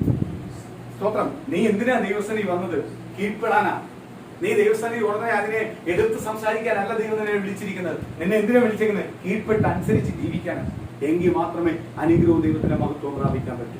അടുത്ത വാക്യം യഹോവ അവനോട് അരുളിച്ചെയ്തതെന്തെന്നാൽ, ആ. നീ പുറപ്പെട്ട് ദമ്മേശെക്കിലെ മരുഭൂമി വഴിയായി മടങ്ങിപ്പോക. ആ. നീ എത്തുമ്പോൾ ഹസായേലിനെ അരാമിന് ആ. രാജാവായിട്ട് അഭിഷേകം ചെയ്യുക. ആ. നിംശിയുടെ മകനായ അപ്പൊ ഇനി യേഹൂവിനെ ഞാൻ നേരത്തെ പറഞ്ഞു, ഒരു ദേവാസനെ കുറിച്ച് പറഞ്ഞു, ഇനി നിന്റെ ശുശ്രൂഷ ബാക്കി കിടക്കുക. ഒരുവനെ രാജാവാക്കാറുണ്ട്. ആർക്ക് വേണ്ടി? ഇസ്രായേൽ ജനത്തിന് വേണ്ടി, ദൈവത്തിന് വേണ്ടി നിൽക്കുന്ന ഒരു കൂട്ടത്തിന് വേണ്ടി രാജാവാക്കുവാൻ കിടക്കുന്നു. ആഹാബിനെ എടുത്ത് കളയാൻ പോവുക. അടുത്തത് സ്തോത്രം, നിനക്ക് പകരം ഒരു പ്രവാചകനെ നിനക്ക് പുറത്തു കൊണ്ടുവരാനുണ്ട്. നിന്നെ എടുക്കുമ്പോ നിനക്ക് പകരം എന്ത് ചെയ്യണം? ഒരു പ്രവാചകൻ. ഈ ശുശ്രൂഷ എല്ലാം ചെയ്യാൻ കിടക്കുക ബാക്കി. അടുത്തത് നിംശിയുടെ മകനായ ആ. യേഹൂവിനെ ഇസ്രായേലിന് രാജാവായിട്ട് അഭിഷേകം ചെയ്യണം. ആ. ആബേൽ മെഹോലയിൽ നിന്നുള്ള ആ. സാഫാത്തിന്റെ മകനായ ആ. എലീശായെ ആ. നിനക്ക് പകരം പ്രവാചകനായിട്ട് അഭിഷേകം ചെയ്യുകയും വേണം. ഹസായേലിന്റെ വാളിൽ തെറ്റിപ്പോകുന്നവനെ ആ. യേഹൂ കൊല്ലും. നമ്മളെ ദൈവം വിളിച്ചിരിക്കുന്ന വിളിയെന്ന് നോക്ക്. നമുക്ക് ആരോഗ്യം വരവും ആയുസും നൽകി ദൈവം നിർത്തിയിരിക്കുന്ന എന്തിനു വേണ്ടിയാ? ക്രിസ്തുവിനെ ഉയർത്തുവാനാ. നിനക്ക് ഒറ്റ ലക്ഷ്യമേ ഉള്ളൂ, ഒറ്റ ജീവിതമേ ഉള്ളൂ. ആരെ ഉയർത്തുവാൻ? യേശുവിനെ ഉയർത്തുവാൻ. നീ അപ്പോഴും ലോകപരമായുള്ള കാര്യത്തിനകത്ത് ഇടപെടുക, ലോകപരമായുള്ള കാര്യത്തിനകത്ത് ചർച്ച ചെയ്യുക, ലോകപരമായുള്ള കാര്യത്തിന് വേണ്ടി നിൽക്കുക. ദൈവത്തിന് വല്ലതും ചെയ്യാൻ പറ്റൂ? നിന്നെ വിളിച്ച വിളി എന്തിനാന്ന് നീ ആരാധിക്ക്. SSLC പരീക്ഷയ്ക്ക് ഇരുത്തിയിരിക്കുന്ന കുട്ടി SSLC പരീക്ഷ മാറ്റി വെച്ചിട്ട് +2 വേണ്ടി ചിന്തിച്ചാൽ നടക്കൂ? ആദ്യം നിന്നെ വിളിച്ചതിന് വേണ്ടിയാ 10 എഴുതാനാ. 10 എഴുതിയിട്ട് വേണം +2 പോയവന് മാത്രമേ +2 പോകാൻ പറ്റത്തുള്ളൂ, ഇല്ലയോ? ഇത് പലപ്പോഴും നമ്മൾ ഇതേപോലെ നമ്മളെ വിളിച്ച ദൈവത്തെ വിട്ടങ്ങ് നമ്മൾ ലോകത്തിന്റെ പല കാര്യത്തിനകത്ത് നിൽക്കുക. അല്ലെങ്കിൽ കർത്താവ് എന്തെങ്കിലും ഒരു കൃപാവനം തന്നിട്ടുണ്ടെങ്കിൽ, ശുശ്രൂഷ തന്നിട്ടുണ്ടെങ്കിൽ നമ്മൾ ഇതിന് വേറെ ആരാണ്ടല്ല നാന്നുള്ള ചിന്ത. നമ്മൾ എപ്പോഴും എന്ത് ചെയ്യണം? നമ്മളാണ് ദൈവത്തിന് ഇഷ്ടമാണ്. ഞാൻ ഇന്നത് ചെയ്യുന്ന ദൈവത്തിന് ഇഷ്ടമാണ്. ഞാൻ അങ്ങനെ എപ്പോ ആഗ്രഹിക്കുന്നു. ഇന്നത് ദൂത് പറയുന്ന ദൈവത്തിന് ഇഷ്ടമാണ്. ഇന്നത് ദൈവമാണ് തന്നത്, അത് പറയുന്നത് ദൈവത്തിന് ഇഷ്ടമാണോ? അല്ലെങ്കിൽ ഇന്നത് ചെയ്യുന്നത് ഇഷ്ടമാണ്? ഇതെല്ലാം ആരോട് ചോദിക്കും? ദൈവത്തോട്. അങ്ങനെ ചോദിച്ച് ജീവിക്കുന്നവനെ ആർക്ക് മതി? ദൈവത്തിന് മതി. ഈ സത്യം തിരിച്ചറിയാൻ തുടങ്ങിയപ്പോൾ ഞാൻ അങ്ങനെ ജീവിക്കാൻ തുടങ്ങി. ഇപ്പൊ ഞാൻ മനുഷ്യനെ പ്രസാദിപ്പിക്കാനാണ് നിൽക്കുന്നത്. ഒരു 85% മനുഷ്യനെ പ്രസാദിപ്പിക്കാനല്ല നിൽക്കുന്നത്. ആരെ പ്രസാദിപ്പിക്കാനാണ്? ദൈവത്തിന്. 15% വരെ ചിലപ്പോൾ ഞാൻ പ്രസാദിപ്പിക്കാറില്ല. പക്ഷെ ഞാൻ പ്രസാദിപ്പിക്കുന്ന ആരെയാണ്? അടുത്തത്, യേഹൂവിന്റെ വാളിൽ തെറ്റിപ്പോകുന്നവനെ ആ. എലീശ കൊല്ലും. ആ. എന്നാൽ ബാലിന് മടങ്ങാത്ത മുഴക്കാലും ആ. അവനെ ചുംബനം ചെയ്യാത്ത ആ. ഉള്ളവരായി ആ. ആകെ 7000 പേരെ ഞാൻ ഇസ്രായേലിൽ ശേഷിപ്പിച്ചിരിക്കുന്നു. കണ്ടോ, ഇത്രയും നേരം ഒരാൾ പറഞ്ഞുകൊണ്ട് കാണുന്നോ? എന്തുവാ പറഞ്ഞേ? ഞാൻ ഒരുത്തരെ കർത്താവ് അവസാനം എന്താ? ഈ പൊട്ടത്തരൊന്നും പറയാതെ ഞാൻ 7000 പേരെ വേറെ ശേഷിച്ചു, നീ മാത്രം. അപ്പൊ ദൈവത്തിന് ഞാനല്ലെങ്കിൽ ആയിരങ്ങളുണ്ട് ദൈവത്തിന് വേണ്ടി നിൽക്കാൻ. ഞാൻ വലിയ ജാട ഇട്ട് കഴിഞ്ഞാൽ ആർക്കേ പോകത്തുള്ളൂ? നമുക്കേ പോകത്തുള്ളൂ. നമ്മൾ കൂടുതൽ ആട ഇട്ടാൽ നമുക്കേ പോകത്തുള്ളൂ. ദൈവത്തിന് ഒരിക്കലും എന്ത് ചെയ്യത്തില്ല, പോകത്തില്ല. കാര്യം എന്തുവാ? ദൈവത്തിനെ വീണ്ടെടുത്തത് കൊണ്ട് നീ ദൈവത്തിന്റെ പൈതലായി. വീണ്ടെടുത്തില്ലായിരുന്നെങ്കിൽ ആവുമായിരുന്നു. കർത്താവ് പറയുക, എടാ നീ ഒരുത്തനെ ശേഷിപ്പുള്ളൂ എന്നുള്ള ചിന്തയെല്ലാം കള. ഞാൻ ആരെ ഒരുക്കിയിട്ടുണ്ട്? 7000 പേര് ബാലിന്റെ മുമ്പിൽ, അല്ലെങ്കിൽ സ്തോത്രം ഇസബേലിന്റെ വേണ്ടി മുട്ടുകുത്താത്ത 7000 പേരെ ഞാൻ ശേഷിപ്പിച്ച് നിർത്തിയിട്ടുണ്ട്. നീ ഒരുത്തൻ മാത്രമാണ്. ഇന്ന് ഞാൻ മാത്രമാണെന്ന് ചിന്തിക്കാൻ തുടങ്ങിയ പിന്നെ അഹംഭാവം. ഞാൻ മാത്രമല്ല, എന്റെ ദൈവം വേറെ ഇറക്കിയിട്ടുണ്ട് എന്ന് ചിന്തിക്കാൻ തുടങ്ങിയാൽ എന്തുണ്ടാവും? ഇന്ന് കൊട്ടാരക്കര പട്ടണത്തിൽ ഞാൻ മാത്രം ആരാധന നടത്തുന്നതെന്ന് ഒരിക്കലും ഞാൻ പറയത്തില്ല. പറയുന്ന ഒരു കാലം എനിക്കുണ്ടായിരുന്നു. ഞാനത് തിരിച്ചറിഞ്ഞപ്പോൾ ഞാനത് പറയത്തില്ല. കാര്യം എന്തോ, എന്നെ പോലെ സ്ട്രോങ് ആയിട്ട് നിൽക്കുന്ന ചില ദൈവദാസന്മാരും ഓപ്പൺ ആക്കിയിട്ടുണ്ട്. അകത്തെങ്കിൽ അകത്ത്, അടിയെങ്കിൽ അടി, ജയിലെങ്കിൽ ജയിൽ. ദൈവത്തെ ഉയർത്തിയാൽ മതി. ആ വില കൊടുത്ത് നിൽക്കുന്ന ദൈവദാസന്മാരും സ്തോത്രം എന്ന് പറഞ്ഞാൽ അത് ഭൂരിപക്ഷമല്ല, അത് കുറച്ചേ ഉള്ളൂ. ഭൂരിപക്ഷവും ദൈവത്തിന് വേണ്ടി നിൽക്കാത്തവർ, സ്വന്തം ജീവനെ നോക്കി, സ്വന്തം സുഖത്തെ നോക്കി നിൽക്കുന്നവർ. ഭൂരിപക്ഷം പേരും അങ്ങനെ നോക്കുന്നവർ. സ്തോത്രം. ഇപ്പൊ ഞാൻ ഓർക്കുക, സ്തോത്രം, കർത്താവിന്റെ വേലയ്ക്കോ സ്തോത്രം കർത്താവിന്റെ വേലയ്ക്ക് മക്കളെ വിടാതെ, അല്ലെങ്കിൽ കർത്താവിന്റെ വേലയ്ക്ക് പ്രാധാന്യം കൊടുക്കാതെ, സ്തോത്രം, വിശ്വാസികളായാലും ദൈവാസന്മാരായാലും എല്ലാം മക്കളെ എല്ലാം കാനഡയിലും പലയിടത്തും പറഞ്ഞു വെച്ചു. എനിക്ക് തോന്നുന്നു ഇതെല്ലാം അവിടെ ചെന്ന് കഴിഞ്ഞപ്പോൾ അവിടുത്തെ കാലാവസ്ഥ വരെ മാറിക്കും.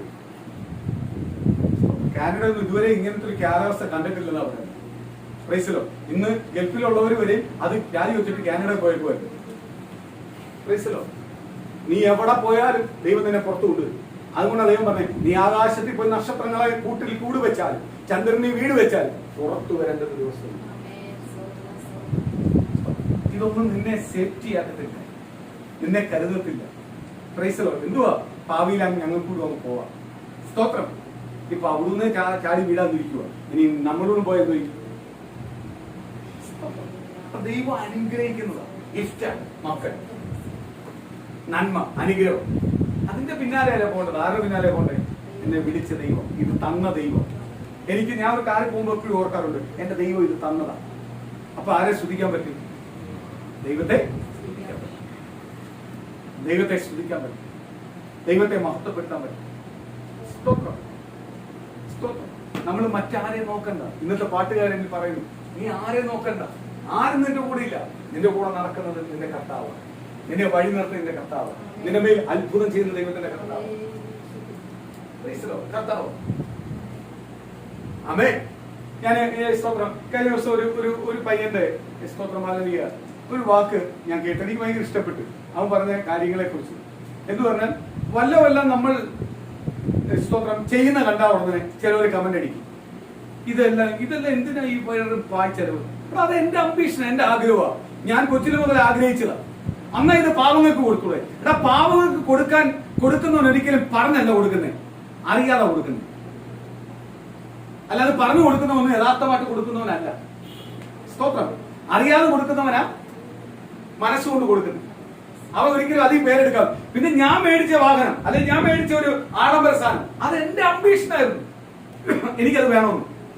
അപ്പോഴെന്റെ ദൈവം എനിക്ക് തന്നതാ, അത് എനിക്ക് അനുഭവിക്കാനുള്ളതാ. ഉടനെ അത് വിറ്റിട്ട് നീ കൊടുക്കാൻ പറഞ്ഞ എങ്ങനെ? അപ്പോഴെന്തു അതിന്റെ അർത്ഥം? ഭൂമിയിൽ ദൈവത്തിന് കഴിയാത്ത ഒന്നുമില്ല.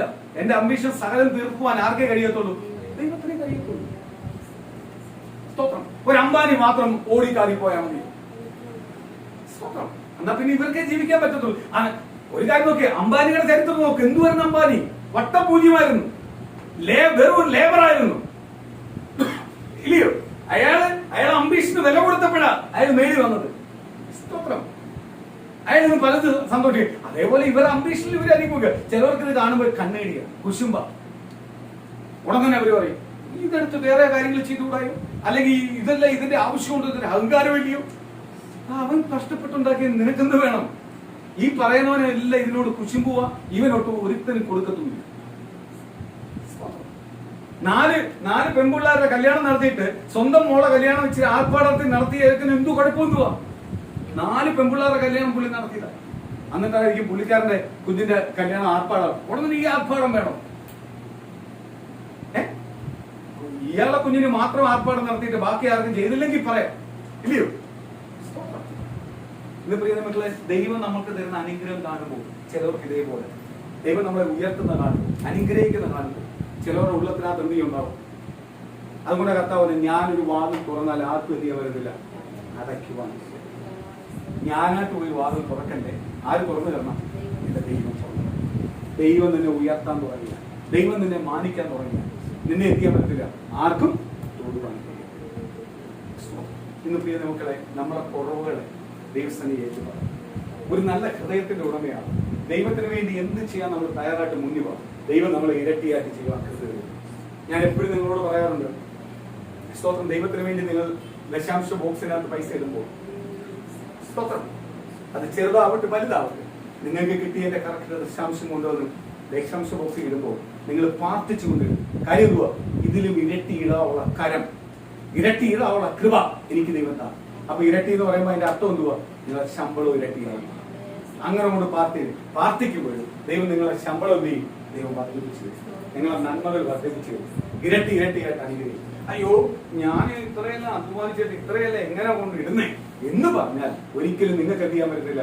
ആ ബ്ലെസ്സിംഗ്, നന്മ പ്രാപിക്കാൻ പറ്റില്ല. നിങ്ങൾ ആർക്കാ കൊടുക്കുന്നത്? ദൈവത്തിനാണ് കൊടുക്കുന്നത്. അതിന്റെ പിന്നിൽ അത് എന്തോ ആവുന്നതെന്ന് നിങ്ങൾ തിരക്കണ്ട. നിങ്ങൾ കൊടുത്തത് വിശ്വസ്തരാണെങ്കിൽ ആരനുഗ്രഹിക്കും? ദൈവത്തിന് കൊടുക്കുമ്പോൾ എല്ലാം അങ്ങനെ പാർച്ച കൊടുക്കാം.